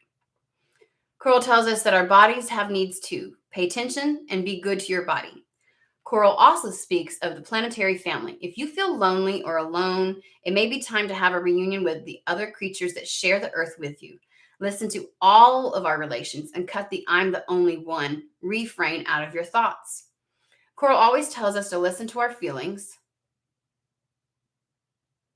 If you have been ignoring how you feel around certain people or how your body feels, Coral is insisting that you reconnect to those feelings. Remember, to feel is to heal. To feel is to heal.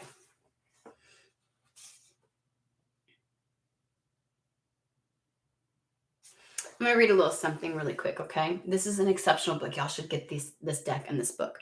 All nurturing comes from the ability to pay attention to our needs and our feelings. If we don't know what we need, how can we nurture ourselves? If we don't know what others need or how they feel, how can we give comfort? If we are out of touch with our own bodies, how can we keep them healthy and strong? Our earth supplies many teachers who can aid in the discovery of answers to these questions. So I think there's a question of what is it you really need?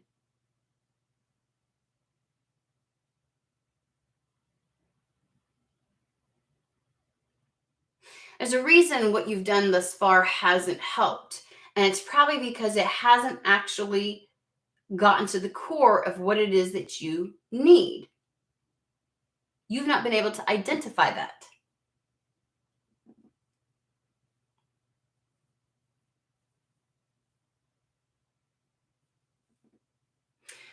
This form of unconditional love is the basis of beauty. Beauty is a form of nurturing that is accepted in Native American understanding. To walk in beauty is to walk gently with a twinkle in the eye and a loving thought in the mind and a smile in the heart. Coral also speaks of this message as the original intent of Mother Nature. Coral is a very special teacher who allows us to connect to our feelings and all things around us.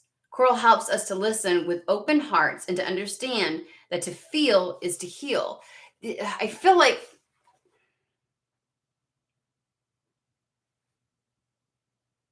to change what the future holds, we must seek guidance as to the proper decision and trust that we will create beauty in our lives. So there's a lack of trust also.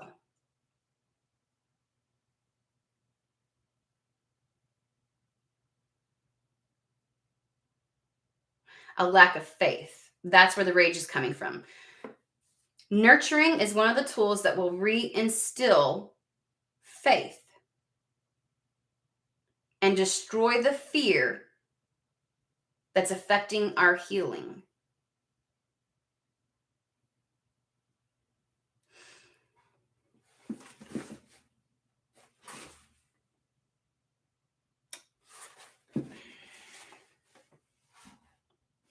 So there's a need, and I can already tell that some of you are like in your energy arguing with this fucking card. You know what would help me have faith? If shit fucking actually happened.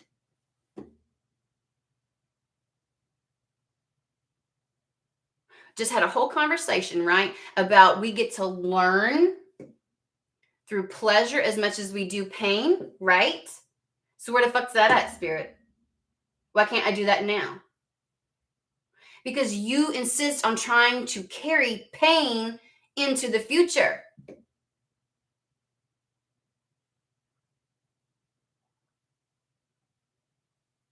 But the only reason I'm carrying pain into the future is because I keep existing in pain. Because shit doesn't go my way. Because nothing's happening the way that I see fit.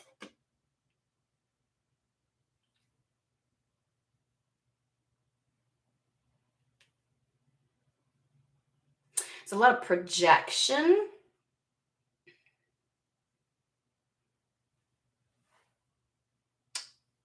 Of something external to you having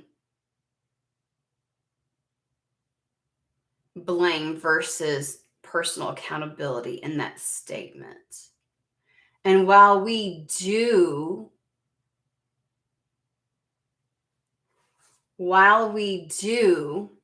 hear me out, receive interference sometimes from spirit, okay? A lot of the times we want to project blame as if we're being blocked when we were the block the entire time. It's come across in some of the readings that there's been opportunities for us to act and we didn't, as if something was going to be served to us on a silver platter.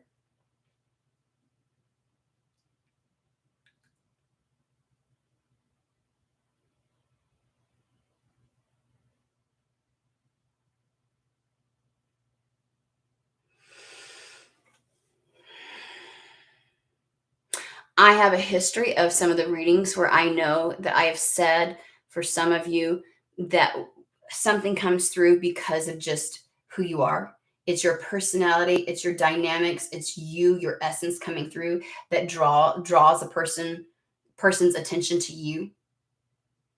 And then what you all did in response was hide because it didn't happen in a certain time, or my focus is over here. You allowed something to take you out of who you are. And the very thing that was going to draw something in, you retreated from. And because it continued to not come, your resistance to being the thing that would draw it in, which is your true authentic self, expressive, out there, all that kind of stuff, you buckled down, you doubled down because you used it as an excuse. See, I have reason to be upset. See this, that's da. And it's like all you did was dig your heels in.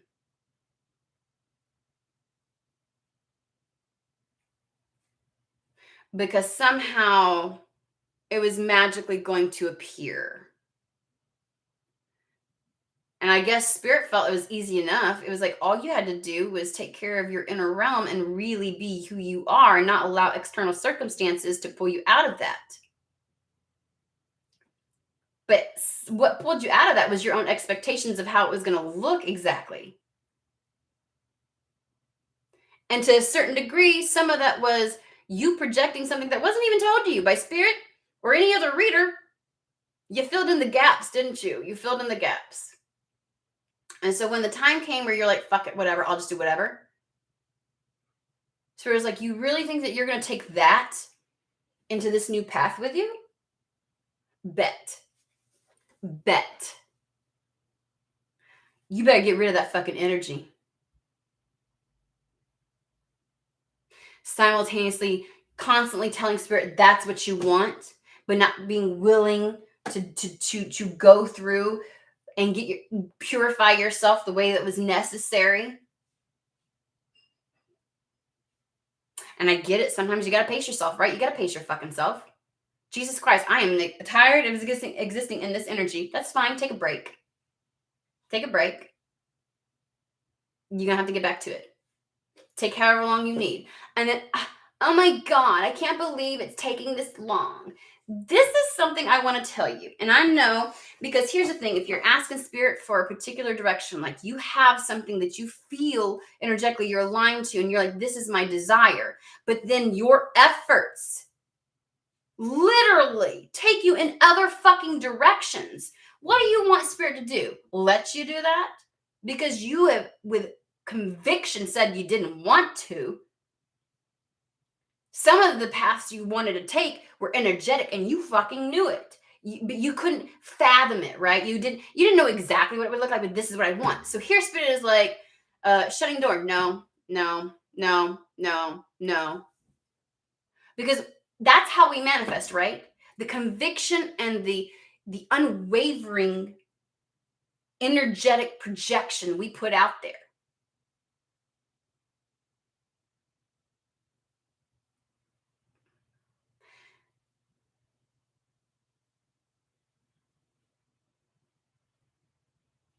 So in my healing journey, the first thing that I was told, and I did not agree with, and I thought was bullshit,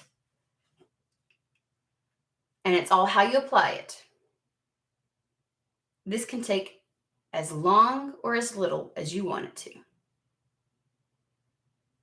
Because my question was, how long is this going to take? This is excruciating. Every time I unfold something else or something else, like during the healing process, during the purging, during the identification of what the fuck was wrong, the peeling back of the layers and looking at it and studying it and acknowledging it and recognizing it and then trying to work through it and allowing myself to feel it. How long is this going to take? And my friend Paula said, it'll take as long or as little as you want it to. I was like, this is taking forever. She's like, it doesn't have to, not if you don't want it to. I kept taking myself out of out of my own power to have influence over what I was going through. I kept pumping the fucking brakes. I played a vital factor and pretended like I didn't. And what felt 9 months of pain and agony felt that way when I know there are people who couldn't work through what I fucking worked through or realized in my life in 20 years of fucking therapy. And I'm over here complaining that it's taking too long. I went rapid through that shit.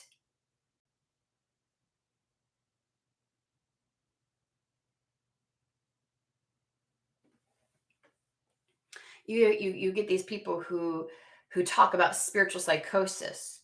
And this is the reason why I always tell people, sometimes pumping the brake is the faster way. What appears to be the longer way could potentially be the quicker way. What I've told my son in his spiritual healing is, it's like when you go through a cleanse and your body, like you do like a juice cleanse and your body gets into that state where it begins to release all the toxins and you feel like utter shit because you have to re-experience that stuff, gets re-released into your system. That's why we talk about that flu-like symptoms and the purge and oh my God, and how you can be in the midst of that, the headaches, everything, and it's like you'll do anything to get out of that, right? But you've spent long enough and you said you wanted this. And unfortunately for you, you are at that point where like you can't unknow that. You can't unknow what you know now. So there's also like no returning back. And so There could have been an easier, more smooth process. We didn't really understand, and fine, we didn't get it. We didn't understand. We didn't understand what to do.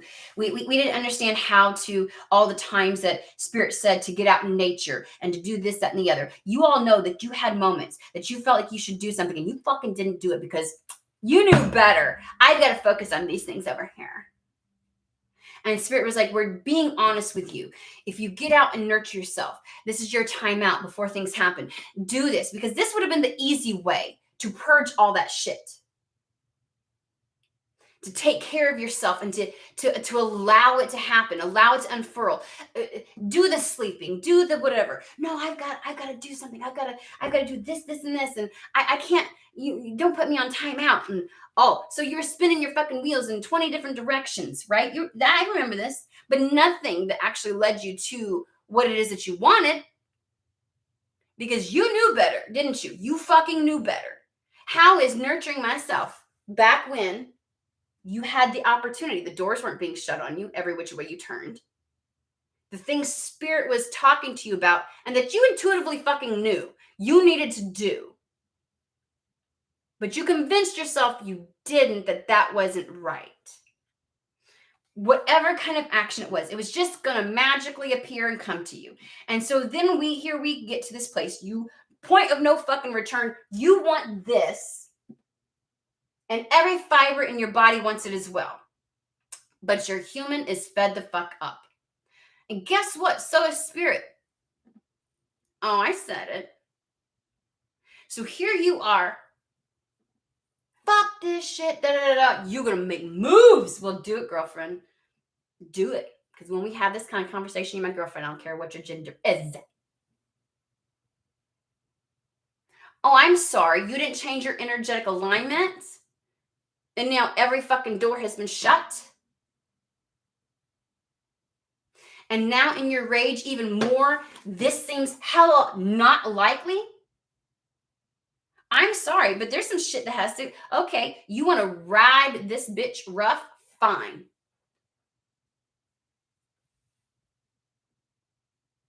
You don't want to dip into your feminine energy to do what you need to do, to that self-love, that self-care, that, you know what I'm saying? Because we have a picture, like it means nothing's moving, nothing's happening, right? There's something that my other friend had said to me, Antonina, and I loved it. I told her I was going to put it on a fucking shirt. She says, you ride that masculine hard enough, you're going to wear yourself out.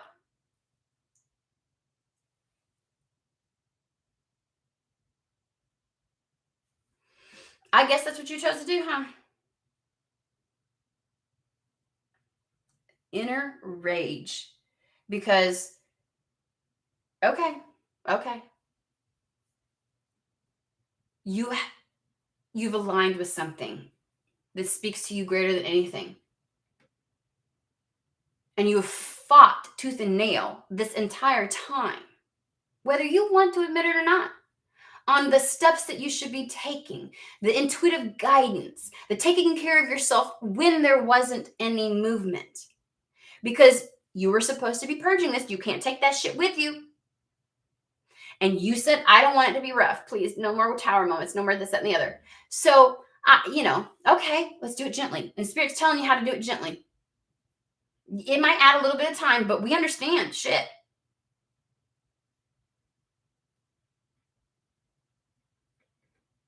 But you did. You waffled, didn't you? You went back and forth. I'm cool and collected. No, I'm not. I'm cool and collected. What the fuck's going on? I'm cool and collected. Oh my God. I'm going to try everything. None of the shit that would work. Because you're like, I want financial freedom. And they're like, well, can we fucking get you in alignment with it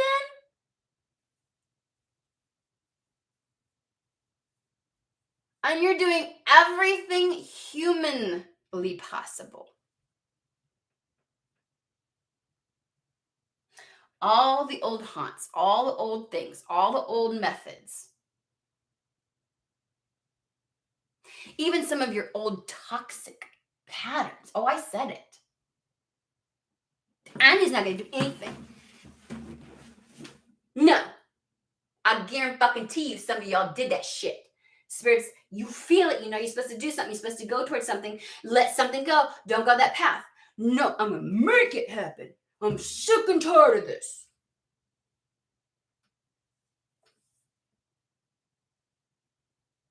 Okay. Go ahead. Spin your wheels like you're that hamster. Oh my God. Or what about the times when you just flat the fuck out? I'm not doing anything. And you disassociated from life. And you feel things and you did things. You know what I'm saying? I distinctly know for a fact that and here's the thing, ain't nobody got to listen to me. Ain't no motherfucker got to listen to the advice that I give. But I know for a fact that I love you people. I love you. But there's been plenty of times I've told you all, Spirit says this. Spirit's giving you this, says to try this. And you flat the fuck out ignored it. My dumbass is like, God, am I sending all these wrong messages? And da-da-da-da. Like, the thing I don't want to do is tell somebody something and mislead them. Fuck me. I'm not one of those. I know there's bitches out there that don't care. I do. But I also know that I've witnessed some people ignore the shit out of something and come back like, oh, it didn't change. And I'm like, and don't get me wrong, I know this energy. I just told you motherfuckers, I went through it myself too, okay? I get it. I'm not impervious by any means. So yeah, now we're at the place of rage, right? Because you had that final countdown. Shit's coming over the horizon. It's like, you better get rid of the rest of this. Whatever you got to do. Purification by fire.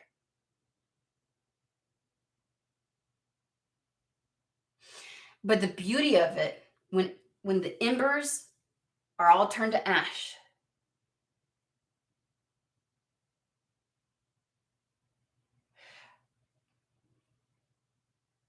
there's almost a surrender to who you are. There's a reacquaintance of that thing that you've been aligned with this entire time. And a narrowing of a focus. And a listening that happens that wasn't fucking happening before. It's that Chariot card. Your mind and your soul, or your human and your soul, your mind and your heart, they all fucking align. Your masculine and feminine. Because that being in chaos, your human fighting your soul, your intuition, all that kind of shit, like all of that chaos internally got you fucking nowhere.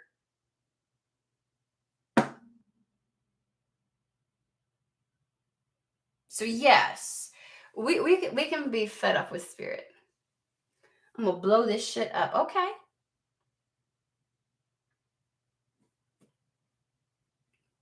How much responsibility are you willing to take as a part of that? Because this is a co-creation. And it's all fine and dandy when we get here and things sound really great in theory. It's like, oh. But what about application, guys? At what point are we doing that? I know it's really great to say that we didn't play a factor in anything. And I knew something was coming, and so I waited for it. Or I took these actions, or I did, the beauty of sacred rage is it also takes you out of victimhood. Yes, you get to take things as slow as you need to. No, you shouldn't try to do everything at once. You would implode. If everything was released at the same time in your body, every toxin at once, you could risk death. That shit takes time. Cleansing your liver is different than cleansing your cells. It's different than cleansing your the full lymphatic system. It's all different. Could you imagine if you did every fucking thing, if your system did one great big massive fucking purge at once, what it would do to you? You'd be at risk. And so, in an attempt to avoid spiritual psychosis, you wanted to try doing the smoother route.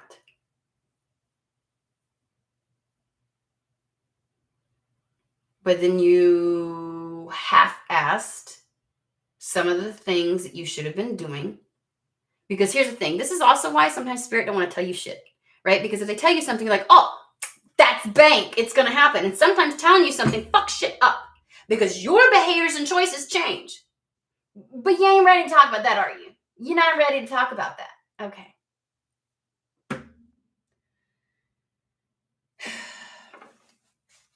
So yes, sacred rage. It's purification. It's ending the process that whatever. It's keeping you in the trajectory that you wanted to go.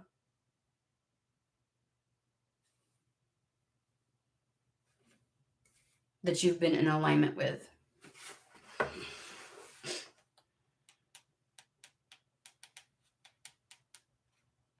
And there's no denying from spirit how difficult it's been.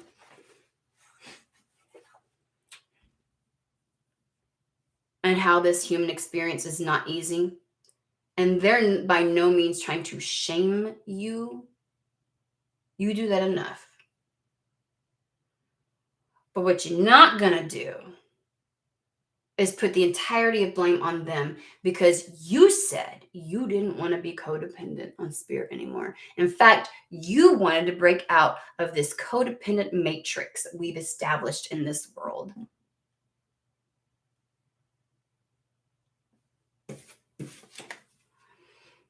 Clarity.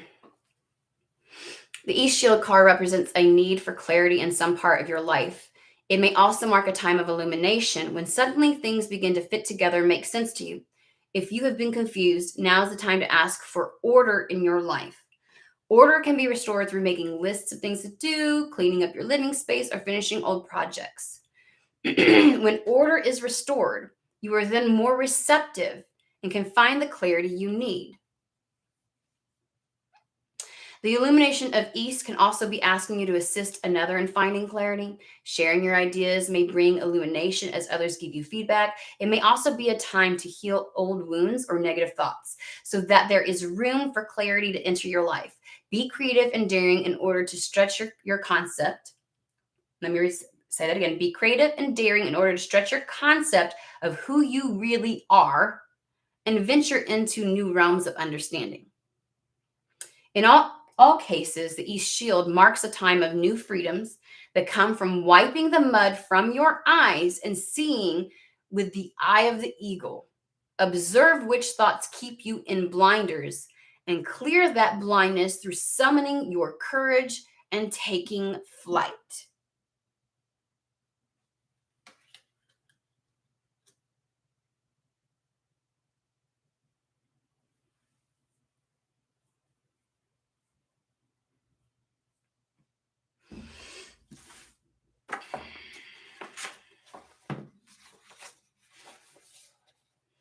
So, unfortunately, when you tell spirit how angry you are and you're fed up and you're done, whether it's spirit or your higher self, the answer you're going to get is, okay.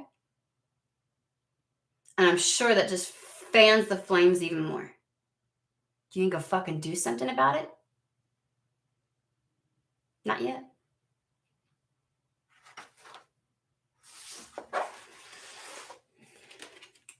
Victory. The war cry has been shouted and victory is assured. If you have received the counting coup card, you're being counting coup. That's what it says. I don't know. You're being put on notice that a personal victory is in the works. You may have overcome a long time challenge or conquered an opponent. So now it is time to share your victory with others. Whether the victory is one of spiritual nature or of winning a lottery ticket, Makes no difference. You are to honor yourself at this time and be grateful for this blessing. You can hold on to the anger and be angry at the process of which something unfolded because you feel somehow it was unfair to you. Because whatever. And you know what? You had times where they understood your rage, they understood why you were angry.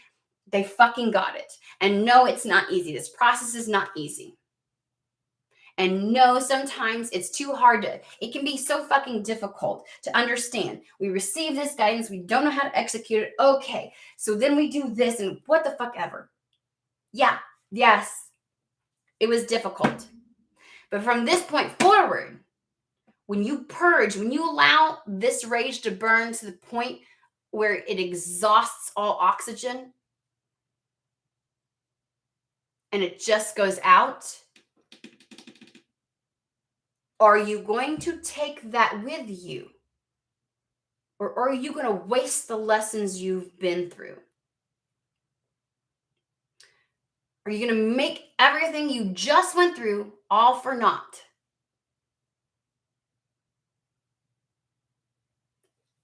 I didn't go through that to not keep going and to get to where I want to go.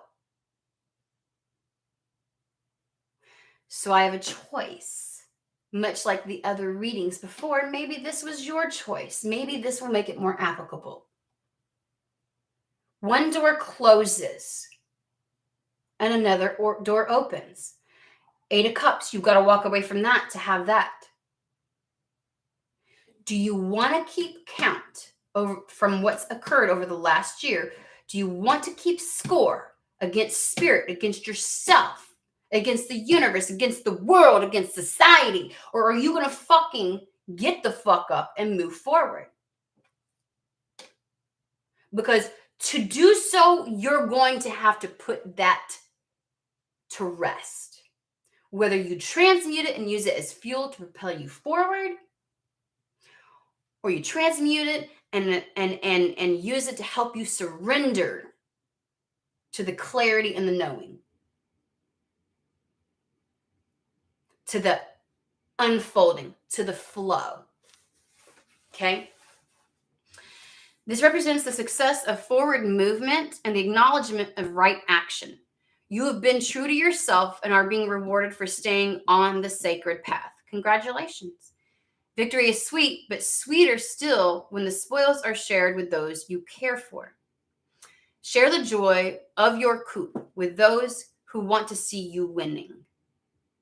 Remember, warriors who had counted coup always took care of the widowed, aged, and feeble. I do believe we had something in the last reading where you, having gone through this, you will invariably be able to help others. It was the Madame Adore, using your abilities to help others. The material victories shared bring further honor, providing another coup feather for those willing to give away.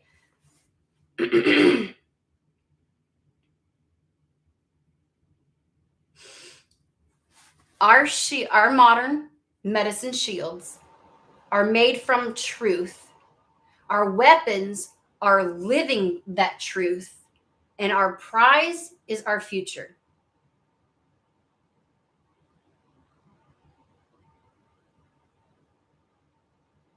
Every two-legged being has been asked to accomplish this through the discovery and healing of the self.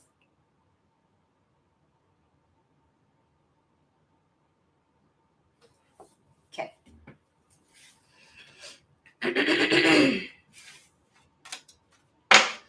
If feeling the rage and staying in it until it burns itself out is what you need, by all means fucking do it. If feeling the rage and allowing it to be the thing that helps you to see the truth of the situation and transmuting that into motivation, determination, and clarity of focus, if you allow that rage to do its job and purify you, because time is of the essence. Now, that has been echoed this last week. Time is of the essence. So pardon spirit if they don't have pity on you while you go through this. And know that however you move forward is strictly up to you. This can take as long or as little as you like. You have more power in your victimhood than you realize. And there's no judgment.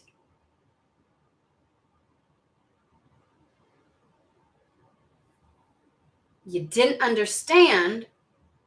It was so human to argue with the things in intuitive hits that you were getting. And when you would get messages from spirit, you felt like, okay, your brain was like, okay, that's exactly how it's going to happen. And so this is what my response needs to be. You filled in the gaps. We get it. It's a human experience. It's okay. It's okay. Spirit's not actually been doing any of this on their end because they're mad at you. They're merely responding to the higher calling you've been putting out.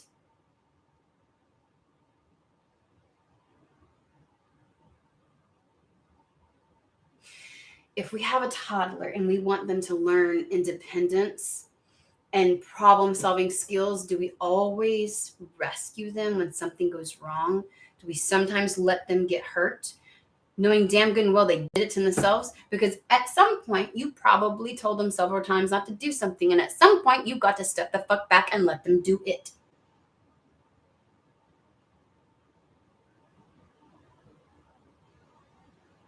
You ever told a toddler you're going to do something for the day, and they ask a million fucking times after, are we going to do this? Are we going to do this? When are we going to do this? Are we going to do this? Are we going to do this? When are we going to do this?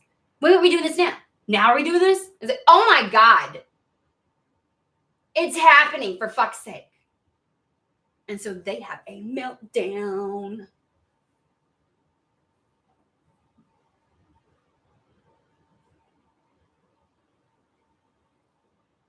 But they don't know any better. And at some point they'll see. Because when you go do it, they're like, oh, you did it. Or when they get older, after they've burned their hand by touching something or fell off the bookshelf because they thought they could scale it or whatever the fuck it is, they know now, don't they?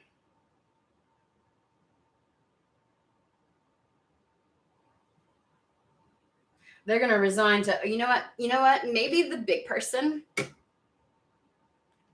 knows a few things. Maybe I should listen sometimes. It's amazing. Because they're going to go, am I going to get hurt? You could. So go slow. And if, sometimes these motherfuckers, 20 times, 20 laps around the same fucking loop and pattern. Who's that sound like? 20 fucking times. But eventually, not always, but most of the time, eventually they're going to come back and go, okay, so you've been right a lot. I didn't really understand. It seemed illogical to me. It's a bookshelf. It's got natural steps. It's like a ladder. I should have, be able to go up there and get it. But you might have been right. So I might listen. That's that surrender part. Where instead of trying to conceptualize and fight against the intuitive hits that we get, we listen to it.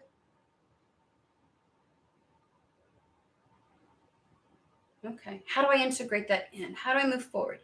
That toddler eventually is going to go, Mommy might know what the fuck she's talking about. And by all means, we don't want to get them to a point where they solely do everything we say, because that's going to bite them in the ass one day too, right? Because, oh my God, isn't it also just as annoying to have a child that asks every fucking thing and you're like, you know what? I don't know. You figure it out on your own.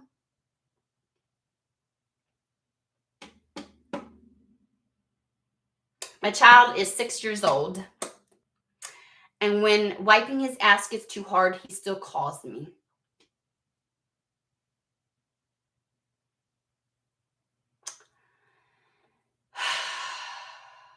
I am so ready for him to wipe his own ass. I think Spirit is so ready for you to wipe your own ass. By all means, I give him instructions. Twist a little, lift your hip, do this. Wipe from one side, and then when you wipe again, wipe from the other. Use a wet wipe to really get it good. It'll get all the last little bits.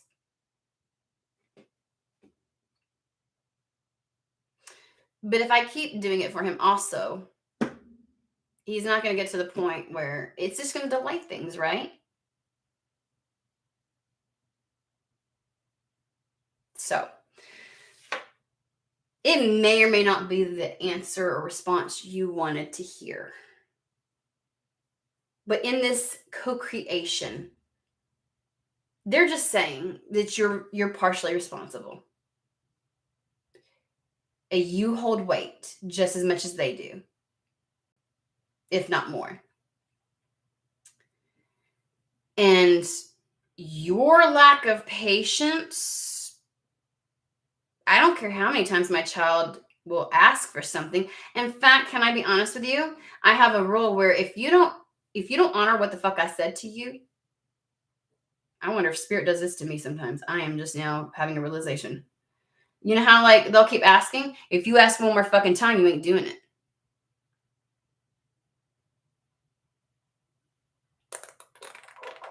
Oh, if you think I have not employed that with my children, because I have.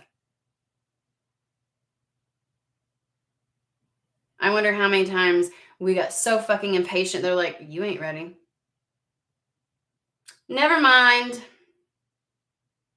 How many times we tried to force it? You know how many times my little children have tried to manipulate me into believing that we should leave now? Or like, you're just never really going to do it. They try to manipulate me emotionally. Or break me down, wear me out with their tantrums. My oldest was the best teacher. I'm just going to fucking tell you. He had severe ADHD, and we are realizing it could have been autism, which runs in my family. Talk about not knowing what the fuck to do. When he was little, oh, he taught me well. He taught me how to be a mom. I was ready. I was ready for anything that was about to show up, bitch. Let me tell you. Try me, little motherfucker. I've done this before. Been there, done that. You ain't gonna win. And sometimes.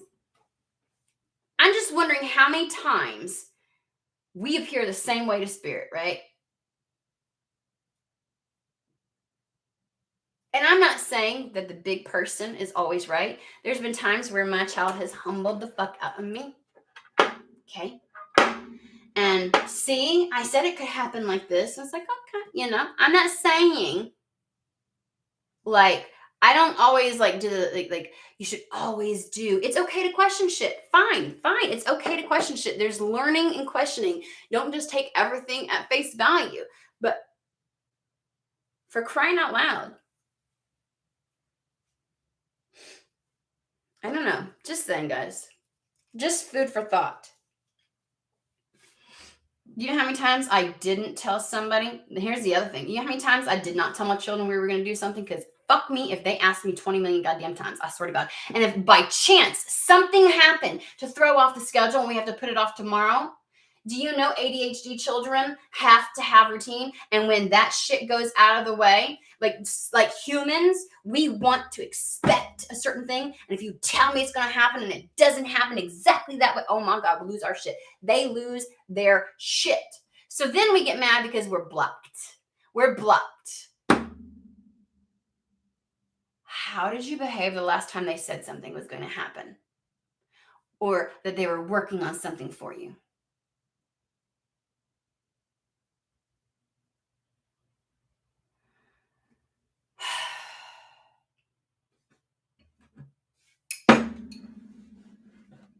So anywho, take that information as you will. Use your own discernment. Have a conversation with yourself. And you know what? Sometimes I just let them fucking throw their fit. Because I know in letting them do that, we'll have a better day for the rest of the day. They will get it out of their system. Somehow, sometimes that fit, because of overstimulation or because of sensory issues, regulates them. My son, I would try to, like, if he would, minusculely, my 19-year-old, the one that we think potentially has autism, we're trying to get in the process of the diagnosis or the testing phase. Let's put it that way. One time I reacted. My sister lived in an old home, and we were about to give him a bath, but it would get so hot that the spigot where you turned it was an old place. It would be burning hot, just the metal itself. And she was like, you know what?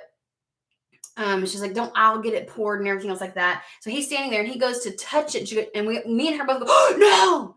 And he just, and lost it. Like the Taz, once he got wound up, and he crying and screaming and no consoling, no trying to talk to him, no nothing was going to get him calmed down. He had to come down on his own. And she felt so bad. She's like, I just didn't want him to burn himself.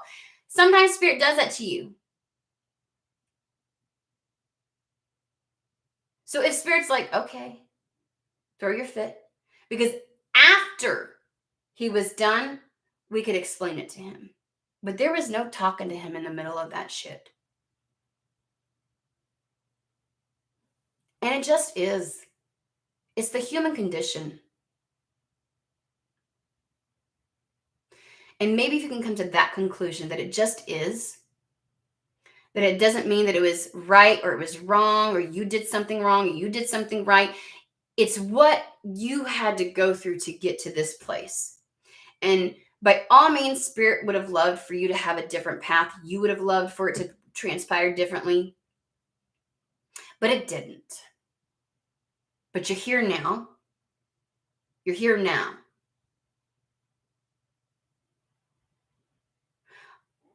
Are you ready to move forward? Did you get it out of your system? Did you transmute that energy? Did you purify? Are you ready to receive? Are you ready to talk about this? Are you ready to receive the guidance? Are you ready to listen to that intuition? And not rely on it verbatim, but apply it. Not use your intuition as a crutch to be the be-all, end-all, but as a guidepost for your actions.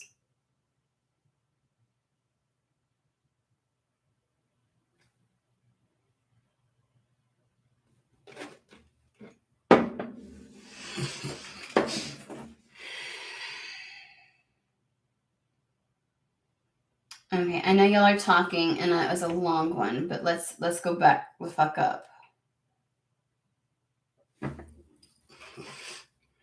Oh gosh, I know y'all were talking to each other. I'm observing right now. Okay, wow, y'all were talking the whole time, which is good. That's the whole point. That's the whole point. Okay. There we are. Let's see.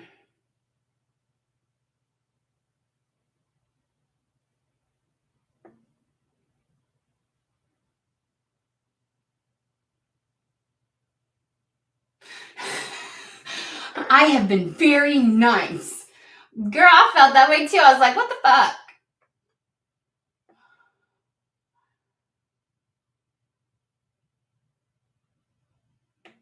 Okay, I like the integration of dark and light, rage versus peace.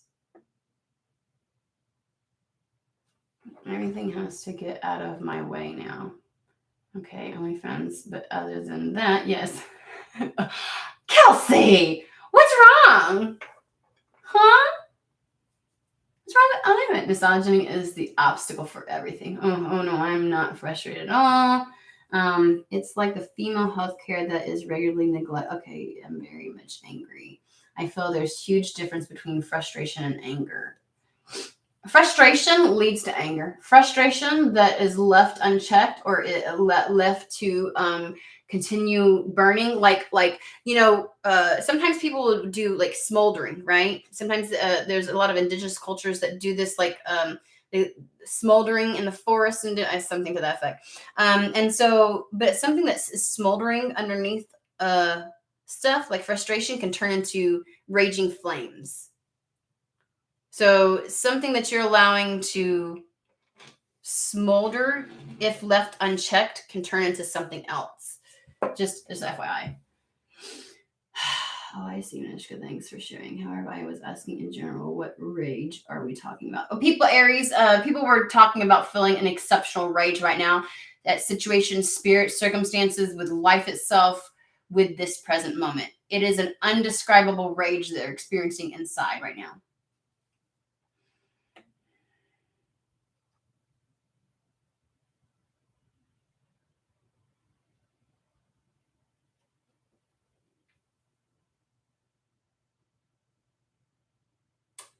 I have had opportunities knock and had to slam the door for the resources to do that, and had not be proved yet. So that is putting the cart in front of the horse backwards.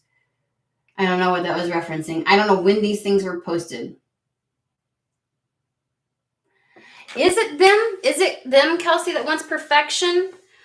Because I feel like and you may have posted this before I said it, but they were like, okay, do what you've got to do. They understand the human condition. I think you're the one that's frustrated with the human condition.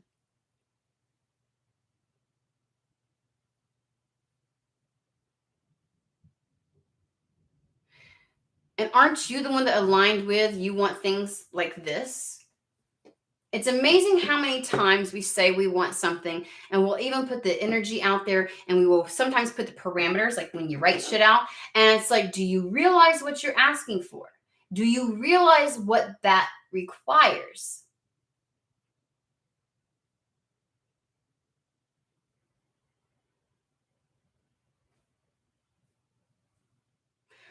Do you understand what you've aligned yourself with?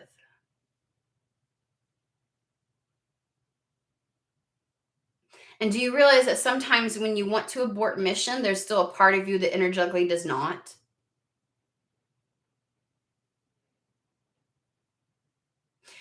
Let's use the OnlyFans, for example. This whole scenario, God, it's 11 o'clock already. This whole situation where it's like, you know, let's use finances, and finances being an issue, right? And so there's this sense of like somehow, how do I put this? Like,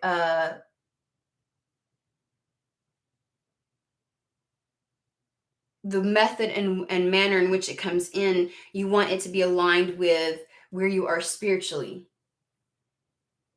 And then you get to a point where you're like, I don't fucking care at all. I don't care at all. Like, fuck that shit. Whatever I thought was gonna happen, blah blah blah blah. Like, I just, like, I'm done spiritually, done spiritually. I don't care. I don't care. No more evolving. I'm good. I'm done. That's not my focus. I just want money of any kind. Like, now my focus is on just this. But I gave you an example of OnlyFans. You're like, oh well, but not like that though. If your true alignment was just money, then you wouldn't fucking, there wouldn't be that.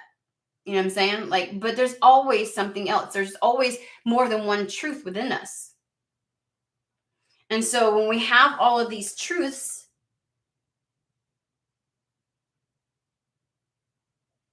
that have equal weight,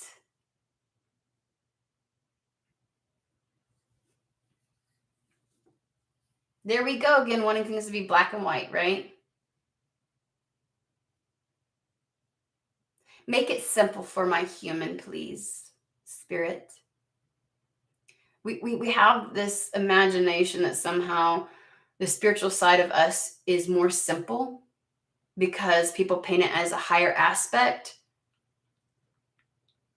As above, so below. I don't know what the fuck ever gave you the thought that somehow things would be simple just because it was spiritual, or that if we aligned with our higher self that was simple, or that all this love and light meant that it would be easy. The fuck, right? So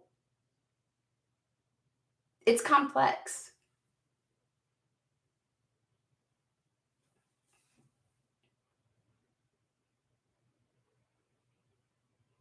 Like the idea of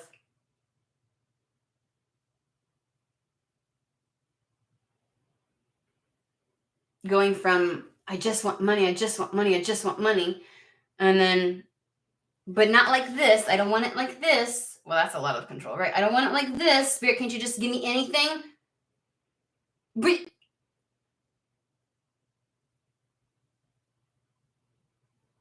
do y'all realize how frequently in your day-to-day interactions you're doing that? I want this, but not this. I want this, but like this.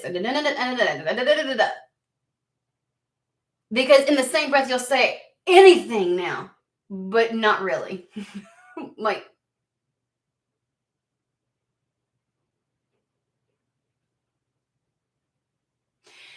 and by all means, if you may still be in the energy of like, but they could have done something, and yeah, they could have, but so there was plenty of time when you weren't like. There's been opportunities for you to do that you didn't.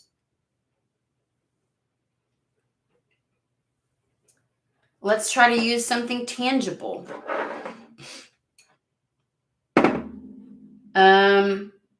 Manishka, you have a particular career goal that feels like it's more in alignment with you.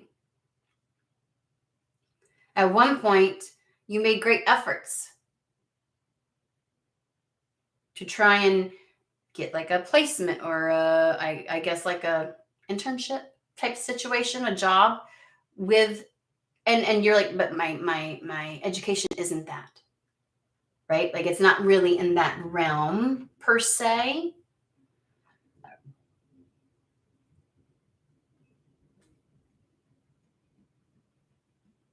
At some point, those efforts faded.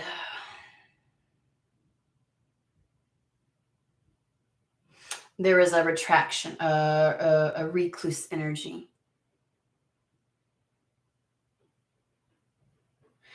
No longer trying to put yourself in those positions and places where things could align.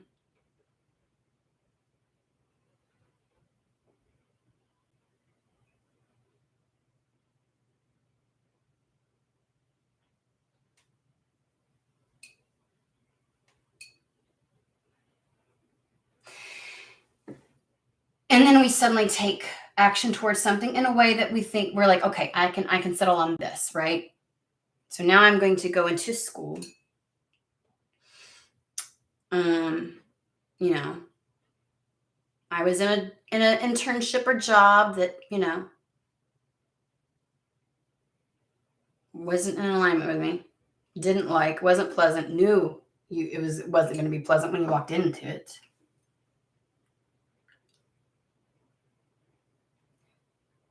Spinning your wheels for something you don't actually want, and then being upset because people were intentionally holding you back, right? Taking a bold step forward to move forward in education so that you can be more aligned with what it is that you want to do.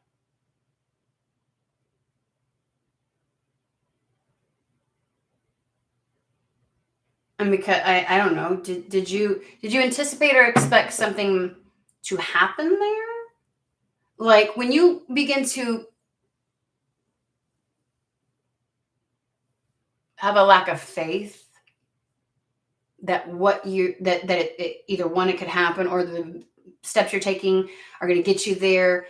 When you have a lack of faith, your heart starts to close down, and then it's like, well, nothing's happening in love either, but you're also not really putting yourself out there, because there's a difference between going through the motions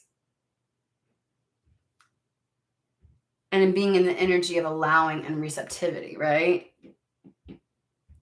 And again, the question of things happening in our timing. And when it doesn't, pulling ourselves back even further. Like, and that's not to be condescending or put ourselves down. That is the reality.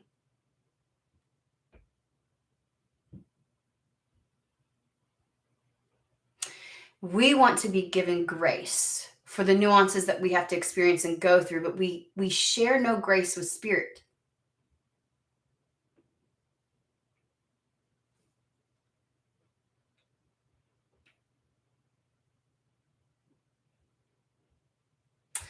Which is probably only reflected back in how you perceive yourself and not showing yourself grace, right?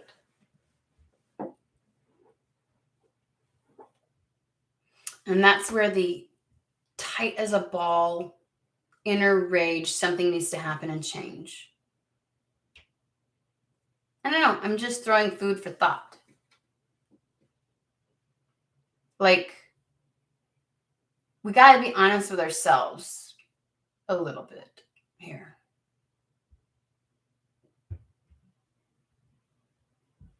Because I think that we've said we were ready a multitude of times, and whatever was happening internally was sheer fucking chaos. We didn't have that focus really. I don't know about you, but I can feel it deep within me. Like there's an alignment to forward movement that I've not felt for quite some time.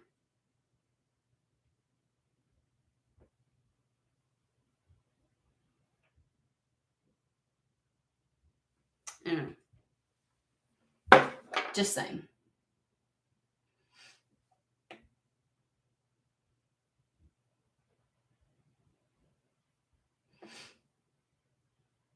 Well, and some people, LP, it's a denial. I know better than spirit. Here's the thing. Sometimes people are like, who are you to say that you know better than spirit? And it's like, but I also get to say in my experience, it's a human experience. There's plenty of times where I go, I know spirit, but like for right now, what I need is this, and I need this pace, and I need this type of grace and this energy.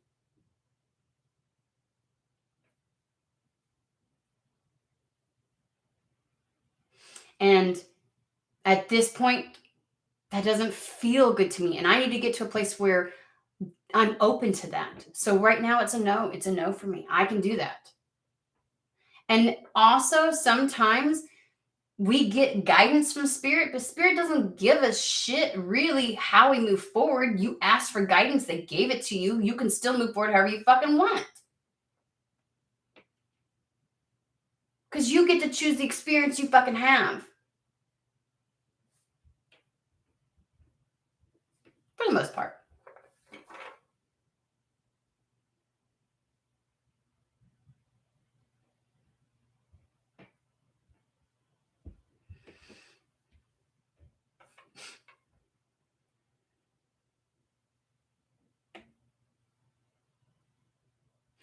Oh, you know what? I gave that analogy, LP, and I didn't even realize embers turn to ash, and that's where the rebirth happens.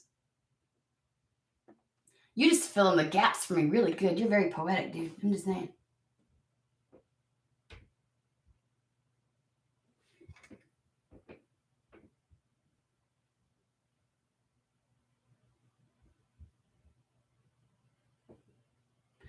I did that too.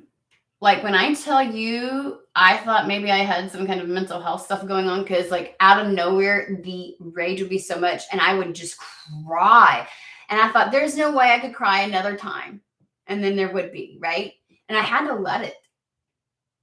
I had to let it. They bring me back to the reading where I said, like, somebody would go 90% of the way and leave 10% and try to just jump ahead. And it's like those 10% where you are purging and dealing with something, they add up and they compound.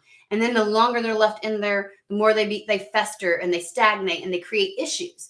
And so it's like, you need to purge. Oh, I think that was in a private read. I won't say who. But that's what it's reminding me of.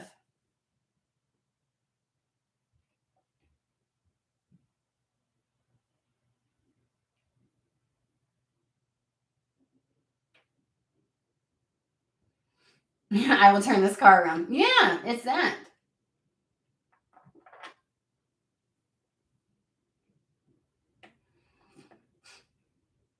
Oh, and that's the other thing. Yes, some people act like you better not, you can't tell spirit to do. It's my life and my existence. Watch me.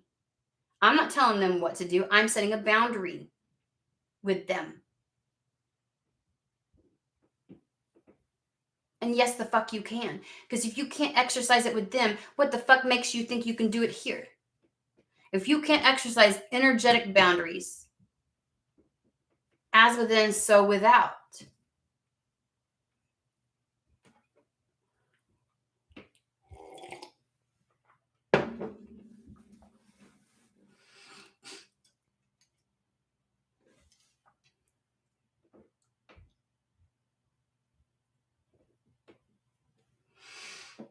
Sometimes that happens just before things.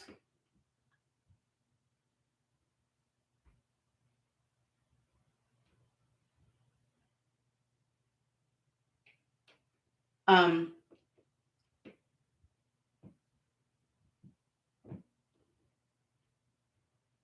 before you know what I'm saying? Like that's the recalibration. That's the period of transmuting.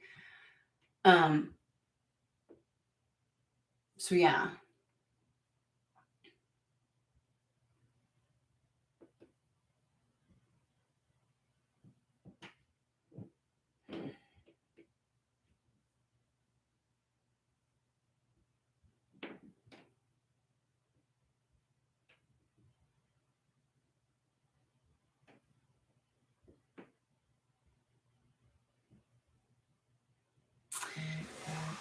Okay, guys.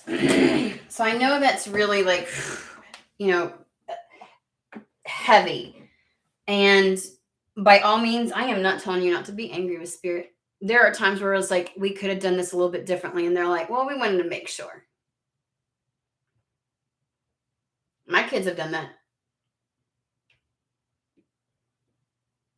You know, the whole, well, I know, but you could have at least let me this time. I want to make sure. I want to make sure.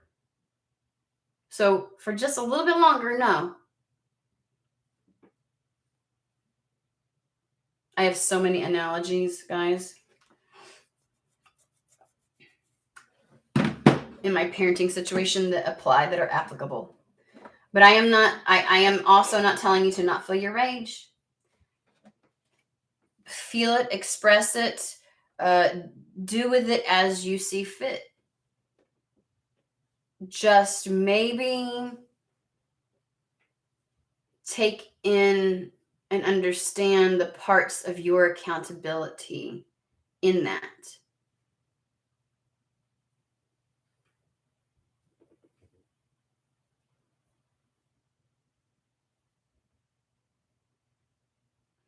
So, alrighty, we've been on for 3 hours, guys. So, all right. I hope that everybody has a good rest of the evening, day, whatever it is. I know that it's, I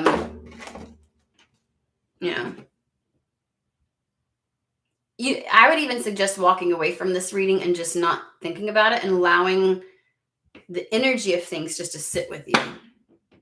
And if that means you're more enraged, go there. If it means that you're depleted and you need to retreat, you're just going to just exist, do it. Because I think that whole conversation is more meant to give perspective than telling you what to do, how to feel. You know what I'm saying? Like, and it's like a seed.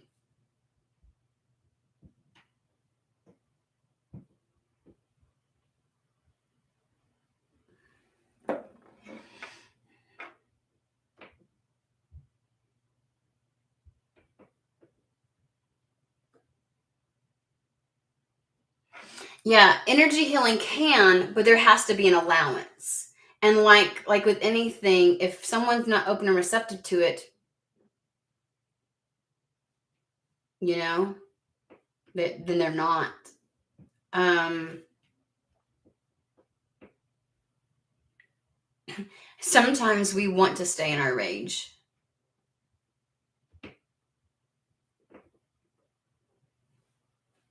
So use that as you will. And yes, I'm a proponent of energy work, very big so. So I'm not poo-pooing on that. But I also know the role that the person seeking the energy work has to play. You have to be willing. Because even if something works to help alleviate, if you're not ready to get out of that energy, you will leave that festering, gaping hole open and not fill it with something else. I've seen people spin their wheels on energy work because they go right back to. They either don't stick with something long enough, they don't see the process through, all that kind of stuff, especially when they get like a smidge of relief and then all better, even with just medications, guys, like, oh, I'm good. And then things start happening 3 or 4 months later. It's like, because any slight improvement and you're like, whew. And it's like, this is a process.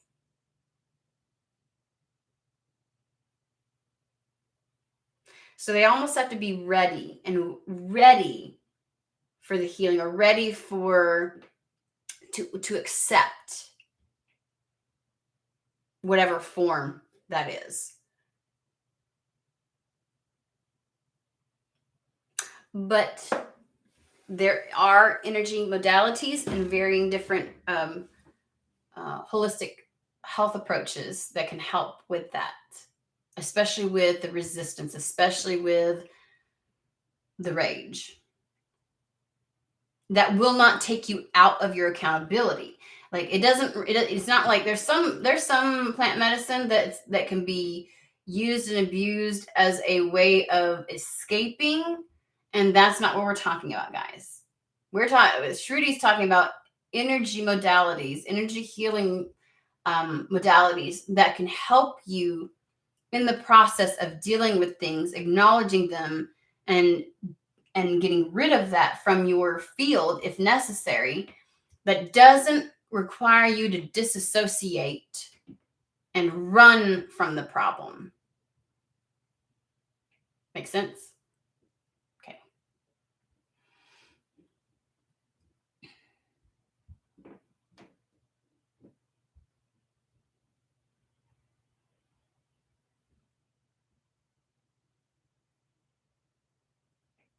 So, okay.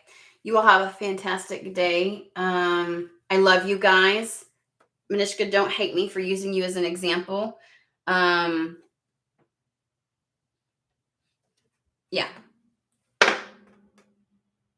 Love you all. You'll have a fantastic day, okay?